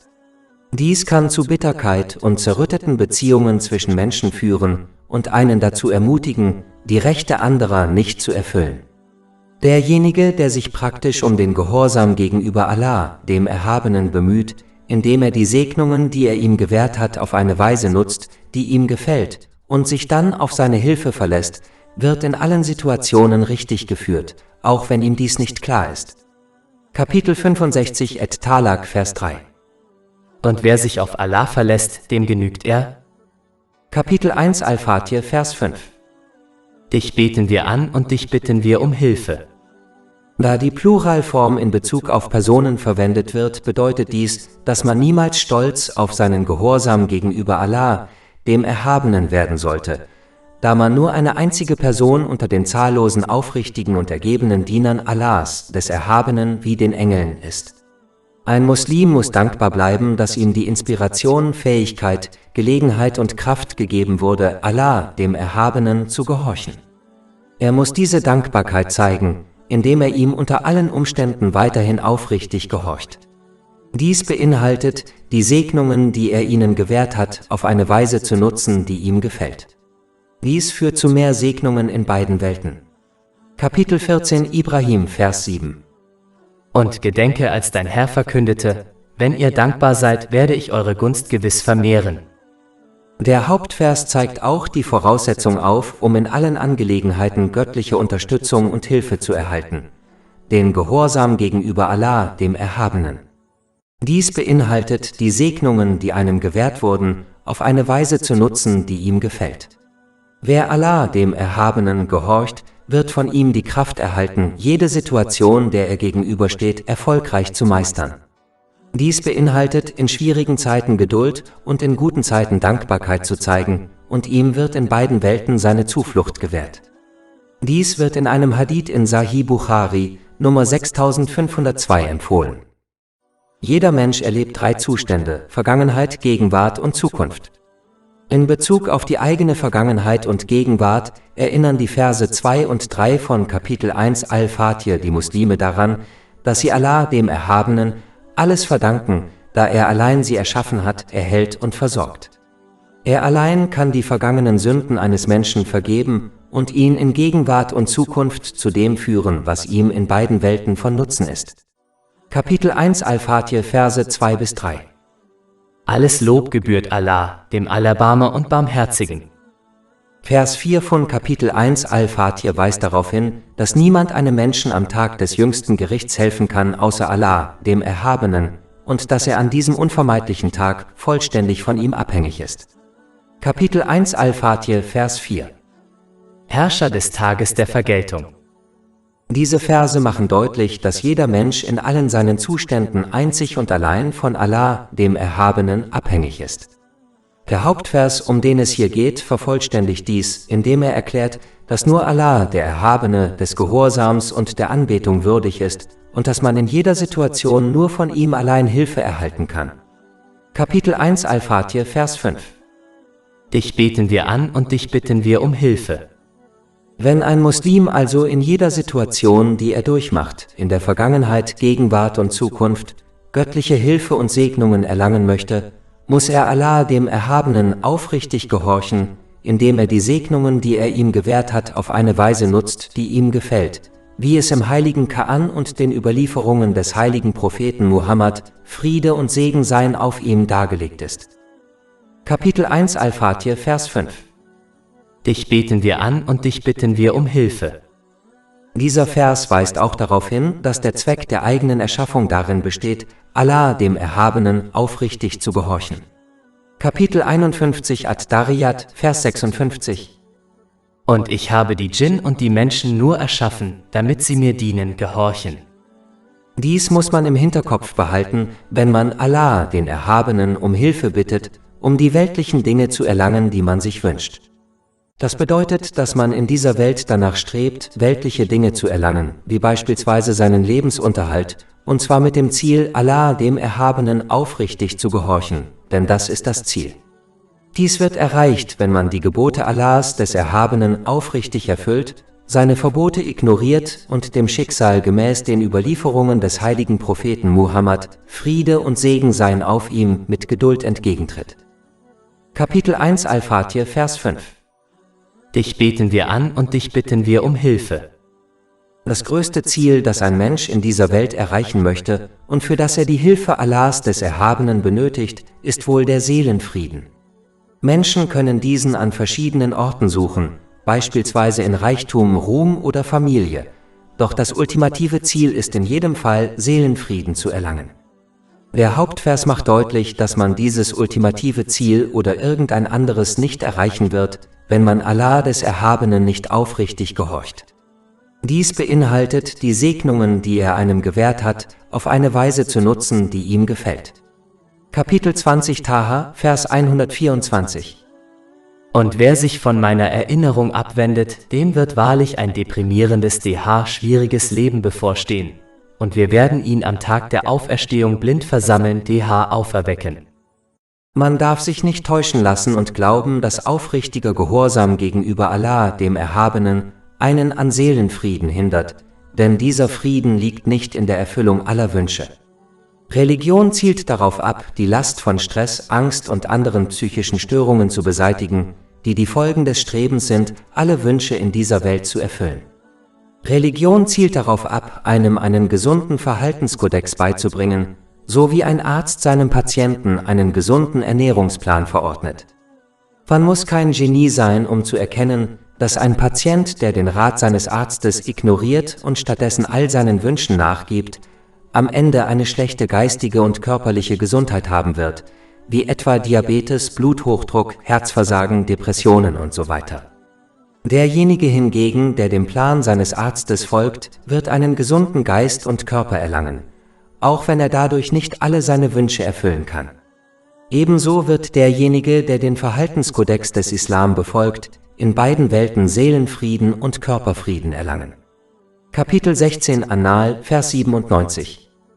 Wer Gutes tut, sei es Mann oder Frau, während er gläubig ist, dem werden wir gewiss ein gutes Leben verhelfen, und wir werden ihnen gewiss ihren Lohn im Jenseits entsprechend dem Besten geben, was sie zu tun pflegten.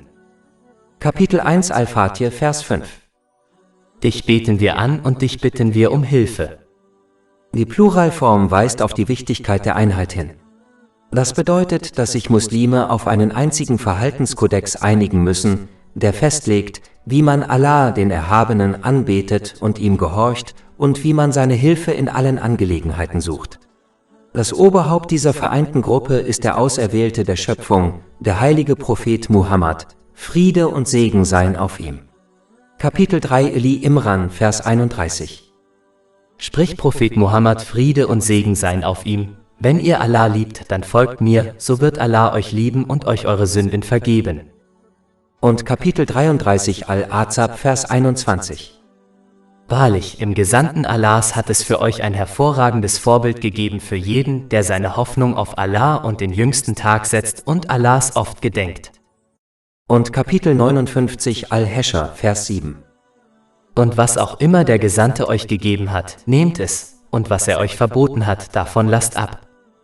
Daher sollte man in weltlichen oder religiösen Angelegenheiten niemals versuchen, seinen eigenen Weg zu gehen, sondern sich strikt an den heiligen Koran und die Traditionen des heiligen Propheten Muhammad, Friede und Segen seien auf ihm, halten. Tatsächlich hat der heilige Prophet Muhammad, Friede und Segen seien auf ihm, in einem Hadith in Sunan Abu Dawud, Nummer 4606, gewarnt, dass jede Angelegenheit, die nicht in diesen beiden Quellen der Führung verwurzelt ist, von Allah, dem Erhabenen, abgelehnt wird. Kapitel 3 Ali Imran, Vers 85. Und wer sich eine andere Religion als den Islam wünscht, von dem wird sie niemals angenommen, und er wird im Jenseits zu den Verlierern gehören. Der Hauptvers weist auch darauf hin, dass man Hilfe nur bei Allah, dem Erhabenen, erbitten muss, und zwar durch seinen aufrichtigen Gehorsam, der beinhaltet, die Segnungen, die einem gewährt wurden, auf eine Weise zu nutzen, die ihm gefällt. Die Hilfe anderer darf nur ersucht werden, wenn sie im Einklang mit den Lehren des Islam steht, da diese Welt so geschaffen wurde, dass die Menschen einander brauchen. Man muss jedoch jene religiösen Persönlichkeiten meiden, die als Barrieren zwischen Allah, dem Erhabenen, und den Menschen fungieren und erwarten, dass die Menschen ihnen die Hände küssen und ihnen bedingungslos gehorchen, damit sie die Hilfe Allahs, des Erhabenen, in ihrem Namen erlangen können.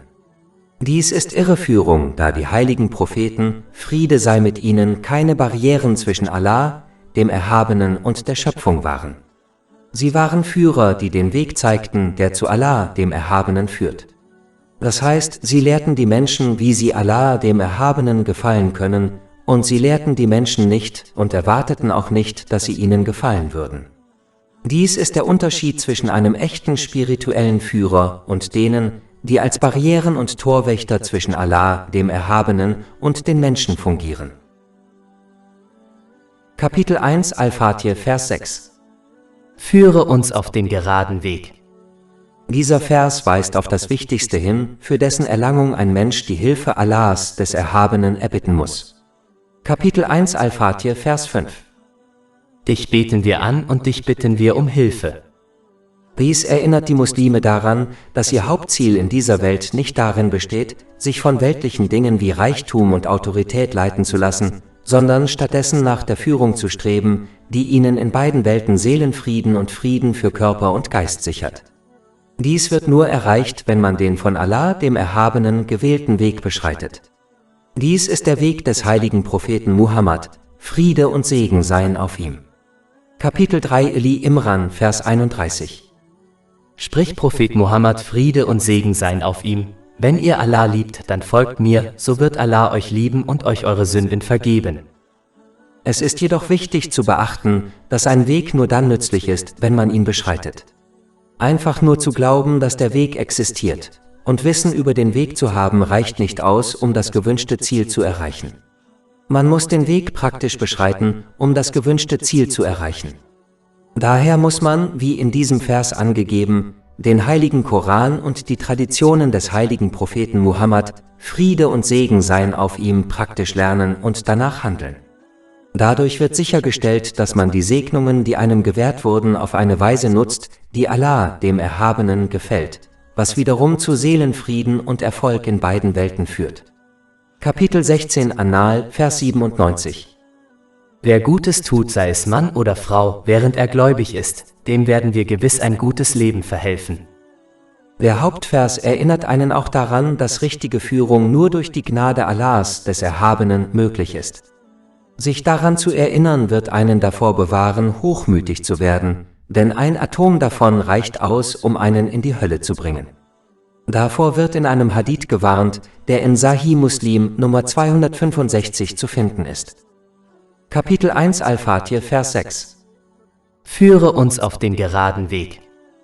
Da diese Bitte im ersten Kapitel des Heiligen Koran steht, weist sie darauf hin, dass der gerade Weg das ist, was ihr folgt, nämlich der Heilige Koran. Man darf daher niemals glauben, dass der Heilige Koran, da er vor über 1400 Jahren offenbart wurde, in der modernen Welt nicht mehr gilt. Die Führung im Heiligen Koran und im weiteren Sinne die Führung in den Traditionen des heiligen Propheten Muhammad, Friede und Segen seien auf ihm, sind zeitlos, da sie auf die Natur und das Wesen des Menschen zugeschnitten sind.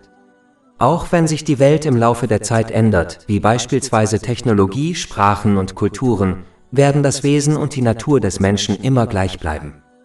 Die Emotionen, die Einstellung, die Mentalität, die Verhaltensmuster, die Wünsche, Bedürfnisse und Wünsche des Menschen waren immer gleich und können sich nur ändern, wenn sich der Mensch zu einer anderen Spezies entwickelt. Da dies niemals passieren wird, ist die Führung des Heiligen Koran, die auf die Natur des Menschen abzielt, zeitlos. Dies ist etwas, das jedem klar wird, der seine Lehren studiert. Daher muss man ernsthaft danach streben, den Heiligen Koran und die Traditionen des heiligen Propheten Muhammad, Friede und Segen seien auf ihm, zu lernen und danach zu handeln, damit man diese Lehren in jedem Aspekt seines Lebens umsetzt. Dies führt zu innerem und körperlichem Frieden in beiden Welten. Kapitel 16 An-Nahl, Vers 97.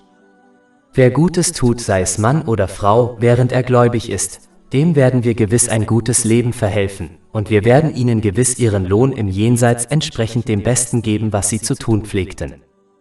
Kapitel 1 Al-Fatir, Vers 6. Führe uns auf den geraden Weg. Der gerade Weg ist ein ausgeglichenes Leben, bei dem man seine Pflichten gegenüber Allah, dem Erhabenen, und den Menschen erfüllt und die erlaubten Freuden dieser Welt in Maßen genießt. Da es jedoch schwierig ist, ein vollkommen ausgeglichenes Leben zu führen, sollte man immer dazu neigen, die Segnungen, die einem gewährt wurden, auf eine Weise zu nutzen, die Allah, dem Erhabenen, gefällt, anstatt die erlaubten Freuden dieser Welt zu genießen. Dadurch wird sichergestellt, dass man in der sicheren Zone bleibt, selbst wenn man gelegentlich stolpert und Sünden begeht. Wer sich hingegen übermäßig den erlaubten Freuden hingibt, wird eher Sünden begehen und vom rechten Weg abkommen. Kapitel 87 Al-A'la, Verse 16-17. Aber ihr zieht das weltliche Leben vor, obwohl das Jenseits besser und dauerhafter ist. Kapitel 1 Al-Fatir, Vers 6. Führe uns auf den geraden Weg. Am Tag des jüngsten Gerichts wird den Menschen befohlen, die Brücke zu überqueren, die über der Hölle errichtet wird. Wer sie erfolgreich überquert, wird das Paradies erreichen, und wer dies nicht schafft, wird in die Hölle fallen. Die Brücke des jüngsten Gerichts wird in vielen Hadithen besprochen, beispielsweise in dem in Sahih Bukhari, Nummer 6573. Dieser Hadith warnt davor, dass den Menschen auf dieser Brücke je nach ihren Taten Schwierigkeiten bevorstehen. Einige werden aufgrund ihrer Taten in die Hölle geschleudert und andere werden großer Folter und Schwierigkeiten ausgesetzt sein, bevor sie die Brücke überqueren und das Paradies erreichen. Andere werden weniger Schwierigkeiten haben und diejenigen, die Allah, dem Erhabenen, aufrichtig gehorchen, werden vor Schaden bewahrt. Man darf nicht vergessen, dass jeder Mensch die Brücke des jüngsten Gerichts je nachdem überqueren wird, wie gewissenhaft er den geraden Weg in dieser Welt gegangen ist. Wer in dieser Welt den geraden Weg geht und die ihm gewährten Segnungen auf eine Weise nutzt, die Allah, dem Erhabenen, gefällt, wie es im heiligen Koran und den Überlieferungen des heiligen Propheten Muhammad, Friede und Segen seien auf ihm dargelegt ist, wird vor allem Schaden geschützt sein, wenn er unweigerlich die Brücke des jüngsten Gerichts überquert. Kapitel 16 An-Nahl, Vers 97. Wer Gutes tut, sei es Mann oder Frau, während er gläubig ist, dem werden wir gewiss ein gutes Leben verhelfen, und wir werden ihnen gewiss ihren Lohn im Jenseits entsprechend dem Besten geben, was sie zu tun pflegten.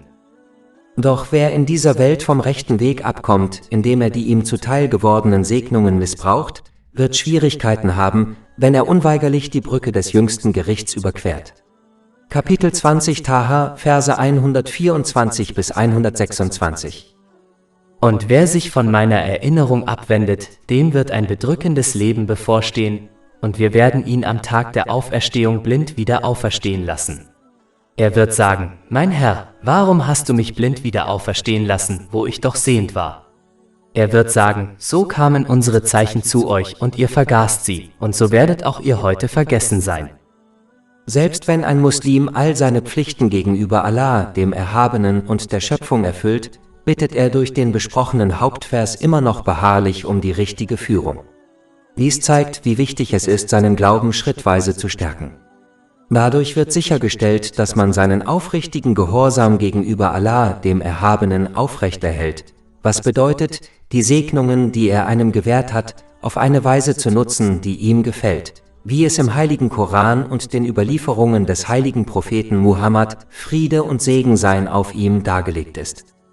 Die Stärkung des eigenen Glaubens beinhaltet das Lernen und Handeln nach dem heiligen Koran und den Überlieferungen des heiligen Propheten Muhammad, Friede und Segen seien auf ihm.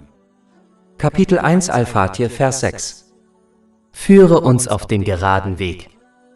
Da dieses Bittgebet in der Pluralform steht, bedeutet es, dass man sich nicht nur um die eigene richtige Führung kümmern sollte, sondern auch anderen, wie zum Beispiel den Angehörigen, helfen sollte, den geraden Weg zu finden.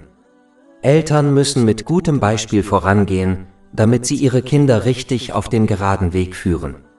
Man sollte gemäß den Lehren des Islam sanft das Gute gebieten und das Böse verbieten, um anderen zu helfen, den geraden Weg zu erreichen und fest auf ihm zu bleiben.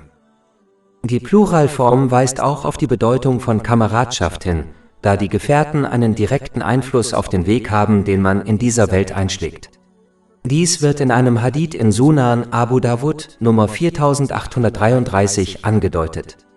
Man wird unweigerlich die offensichtlichen und subtilen, positiven oder negativen Eigenschaften seiner Gefährten annehmen, die den eigenen Lebensweg direkt beeinflussen. Daher muss man sicherstellen, dass man die richtige Gesellschaft wählt, damit man ermutigt wird, den geraden Weg anzustreben, dessen Wurzel der aufrichtige Gehorsam gegenüber Allah, dem Erhabenen, ist. Kapitel 25 Al-Furqan, Verse 27-28. Und am Tag, an dem der Übeltäter sich in die Hände beißt aus Reue, wird er sagen, oh, ich wünschte, ich hätte mit dem Gesandten einen Weg eingeschlagen. Oh, wehe mir! Ich wünschte, ich hätte diesen nicht zum Freund genommen. Kapitel 1 Al-Fatir, Vers 6. Führe uns auf den geraden Weg. Allah, der Erhabene, hat jedem Menschen bereits die Fähigkeit gegeben, die richtige Führung zu erkennen und ihr zu folgen. Kapitel 20 Taha, Vers 50. Er sagte, unser Herr ist derjenige, der jedem Ding seine Form gab und es dann leitete. Doch man kann dieses Potenzial, die richtige Führung zu erkennen und ihr zu folgen, durch den Ungehorsam gegenüber Allah, dem Erhabenen, verderben. Kapitel 5 Al-Ma'idah, Vers 51. Wahrlich, Allah weist den Übeltätern nicht den Weg. Daher muss man nicht nur um die richtige Führung bitten, sondern dies auch durch Taten unterstützen. Man muss aufrichtig danach streben, islamisches Wissen zu erlangen und danach zu handeln, damit man den Ungehorsam gegenüber Allah, dem Erhabenen, vermeidet, der darin besteht, den Menschen Unrecht zu tun. Wenn man es versäumt, seine Bittgebete praktisch zu unterstützen, haben seine Worte kein wirkliches Gewicht oder keine Bedeutung. Kapitel 35 Fatir, Vers 10. Zu ihm gelangt das Gute, und rechtschaffene Taten erheben sich. Doch die, die Böses vorhaben, werden eine strenge Strafe erhalten, und ihre Pläne werden vereitelt. Der heilige Prophet Muhammad, Friede und Segen seien auf ihm, hat die Rezitation von Kapitel 1 Al-Fatir in jedem Gebetszyklus stark betont. Dies wurde in einem Hadith bestätigt, der in Sunan an-Nasai Nummer 910 zu finden ist. Dies weist darauf hin, dass sich eine Person regelmäßig an ihren ultimativen Zweck erinnern muss, den geraden Weg zu finden und zu gehen, der zu innerem und körperlichem Frieden in beiden Welten führt. Diese regelmäßige Erinnerung ist wichtig, da die Menschen oft unachtsam werden und sich mit weltlichen Dingen beschäftigen. Dies ist einer der Gründe, warum die 5 täglichen Pflichtgebete über den Tag verteilt sind. Daher muss man sich und andere ständig verbal und praktisch an ihren ultimativen Zweck erinnern, indem man sich in seinem geschäftigen Alltag etwas Zeit nimmt, um islamisches Wissen zu erlernen und danach zu handeln, damit man seinen Zweck erfüllt. Dieser Zweck wird nur erfüllt, wenn man Allah, dem Erhabenen, in jeder Situation aufrichtig gehorcht, was bedeutet, die Segnungen, die er einem gewährt hat, auf eine Weise zu nutzen, die ihm gefällt, wie im heiligen Koran und den Überlieferungen des heiligen Propheten Muhammad, Friede und Segen seien auf ihm dargelegt. Kapitel 1 Al-Fatir, Vers 7 von 7. Der Weg derer, denen du Gunst erwiesen hast, nicht derjenigen, die deinen Zorn auf sich gezogen haben, oder derjenigen, die in die Irre gehen. Der erste Teil dieses Verses ist mit Kapitel 4, An-Nisa, Vers 69 verbunden. Und wer Allah und dem Gesandten gehorcht, der wird mit denen zusammen sein, denen Allah die Gunst der Propheten, der Treuen, der Märtyrer und der Rechtschaffenen erwiesen hat. Dies macht deutlich, dass man nur dann die richtige Führung erhält, wenn man Allah, dem Erhabenen, und seinem heiligen Propheten Muhammad, Friede und Segen seien auf ihm, aufrichtig gehorcht.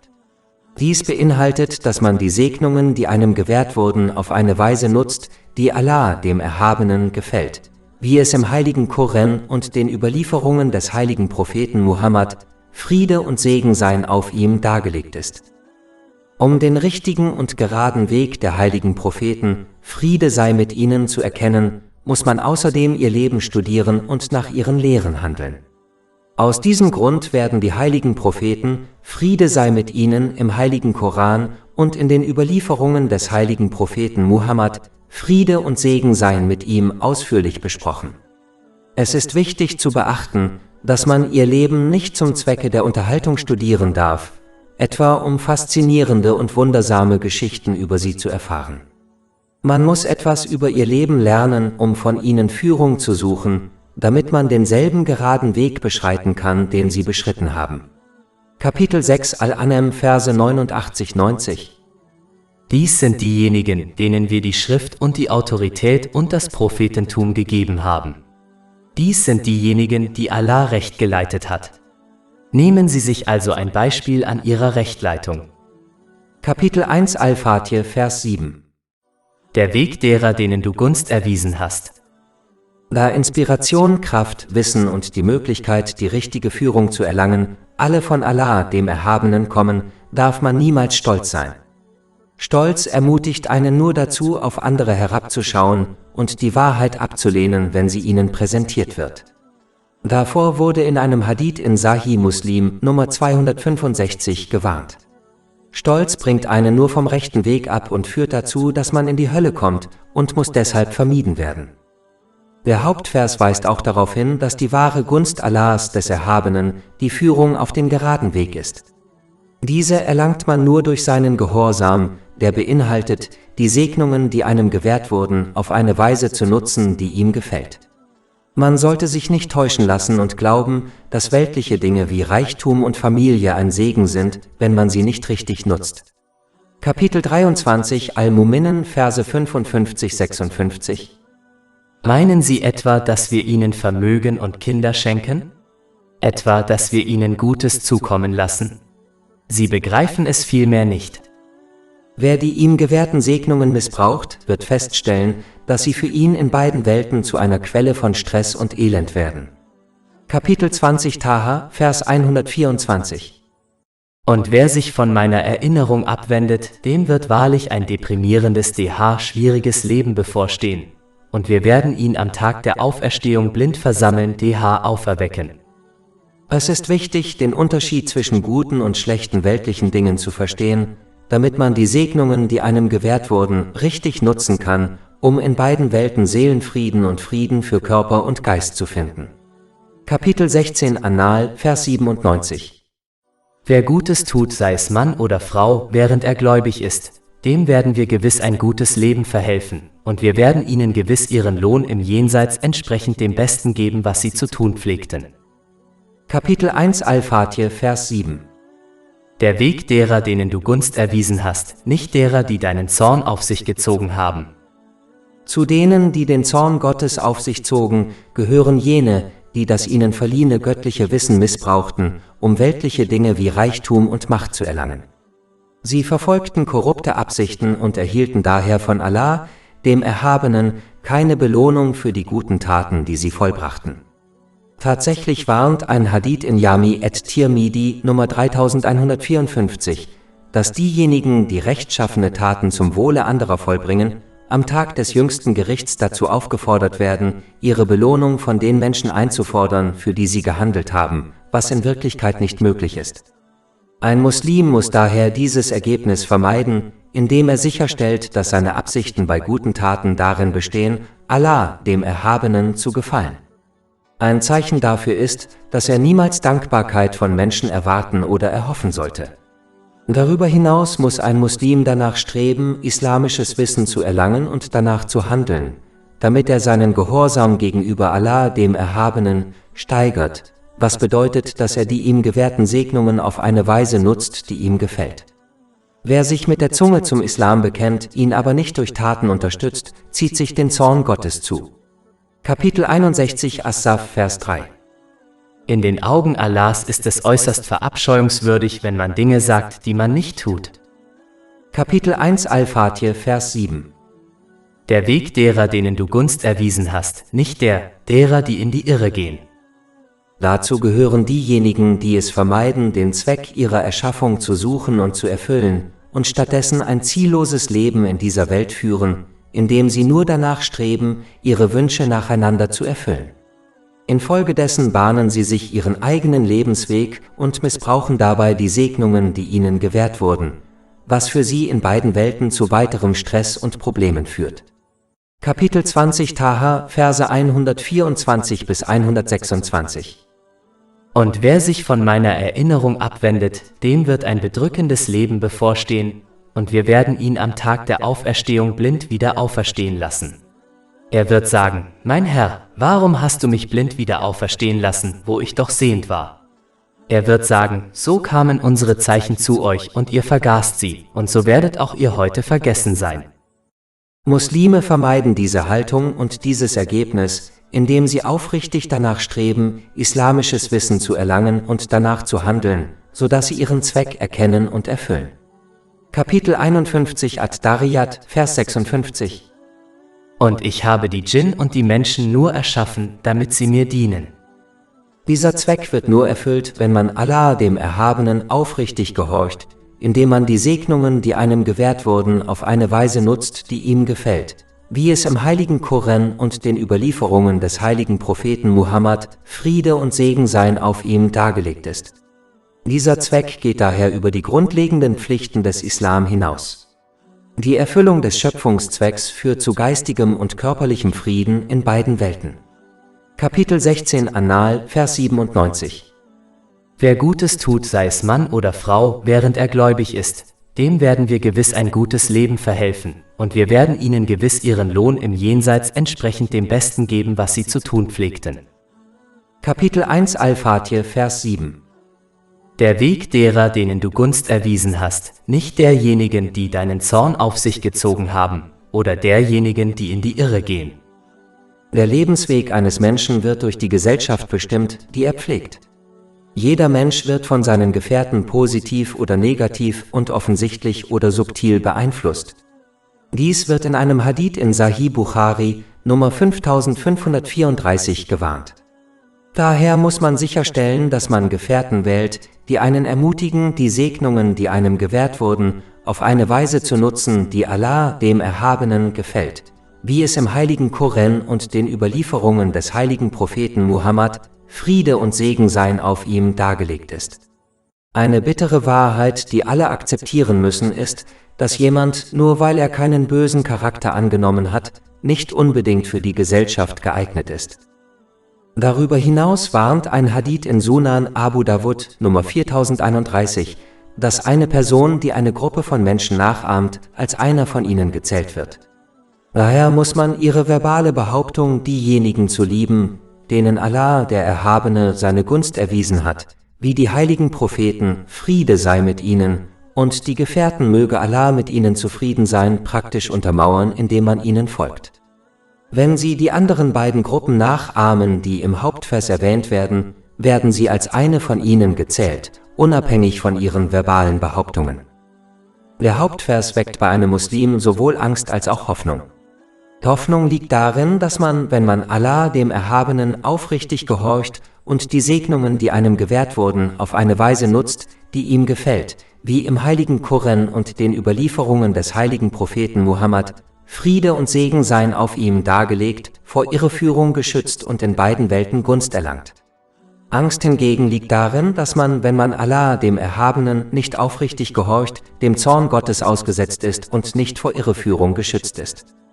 Das Gleichgewicht zwischen Angst und Hoffnung ist wichtig, da Hoffnung einen ermutigt, Allah, dem Erhabenen, aufrichtig zu gehorchen, während Angst einen ermutigt, sich von Sünden fernzuhalten. Kapitel 1 Al-Fatir, Vers 7. Der Weg derer, denen du Gunst erwiesen hast, nicht derjenigen, die deinen Zorn auf sich gezogen haben, oder derjenigen, die in die Irre gehen. Einer der Hauptunterschiede zwischen diesen beiden Gruppen, den Rechtgeleiteten und den Irregeleiteten, besteht darin, wie sie die ihnen gewährten Segnungen nutzten. Die Rechtgeleiteten nutzten die ihnen gewährten Segnungen auf eine Weise, die Allah, dem Erhabenen, gefiel, und als Ergebnis wurde ihnen in beiden Welten Seelenfrieden und körperlicher Frieden gewährt, selbst wenn sie Schwierigkeiten gegenüberstanden. Kapitel 16 An-Nahl, Vers 97. Wer Gutes tut, sei es Mann oder Frau, während er gläubig ist, dem werden wir gewiss ein gutes Leben verhelfen, und wir werden ihnen gewiss ihren Lohn im Jenseits entsprechend dem Besten geben, was sie zu tun pflegten. Während die fehlgeleitete Gruppe die Segnungen, die ihr gewährt wurden, missbrauchte und infolgedessen weder in dieser noch in der nächsten Welt geistigen oder körperlichen Frieden erlangte, unabhängig davon, wie viele weltliche Dinge sie erlangte. Kapitel 20 Taha, Verse 124 bis 126. Und wer sich von meiner Erinnerung abwendet, dem wird ein bedrückendes Leben bevorstehen, und wir werden ihn am Tag der Auferstehung blind wieder auferstehen lassen. Er wird sagen, mein Herr, warum hast du mich blind wieder auferstehen lassen, wo ich doch sehend war? Er wird sagen, so kamen unsere Zeichen zu euch und ihr vergaßt sie, und so werdet auch ihr heute vergessen sein. Das Verständnis dieses Unterschieds ist eine der Hauptlehren des ersten Kapitels Al-Fatir, das wiederum den heiligen Koran zusammenfasst. Wer also diese Lektion versteht und danach handelt, handelt nach dem heiligen Koran. Zum Schluss sollte man die Rezitation von Kapitel 1 Al-Fatir mit dem Wort Amen beenden. Dieses Wort ist eine Bitte an Allah, den Erhabenen, die in diesem Kapitel erwähnten Bittgebete anzunehmen. Wenn das letzte Wort Amen mit dem letzten Wort der Engel während des Gebets übereinstimmt, werden einem die kleineren Sünden vergeben. Dies wird in einem Hadith in Sahih Bukhari Nummer 782 empfohlen. Alles Lob gebührt Allah, dem Herrn der Welten, und Friede und Segen seien auf seinem letzten Gesandten Muhammad, seiner edlen Familie und seinen Gefährten. Oltre 400 E-Book, Audiolibri, infografische Podcast e-Blog gratuiti disponibili sul nostro sito web www.shakepot.com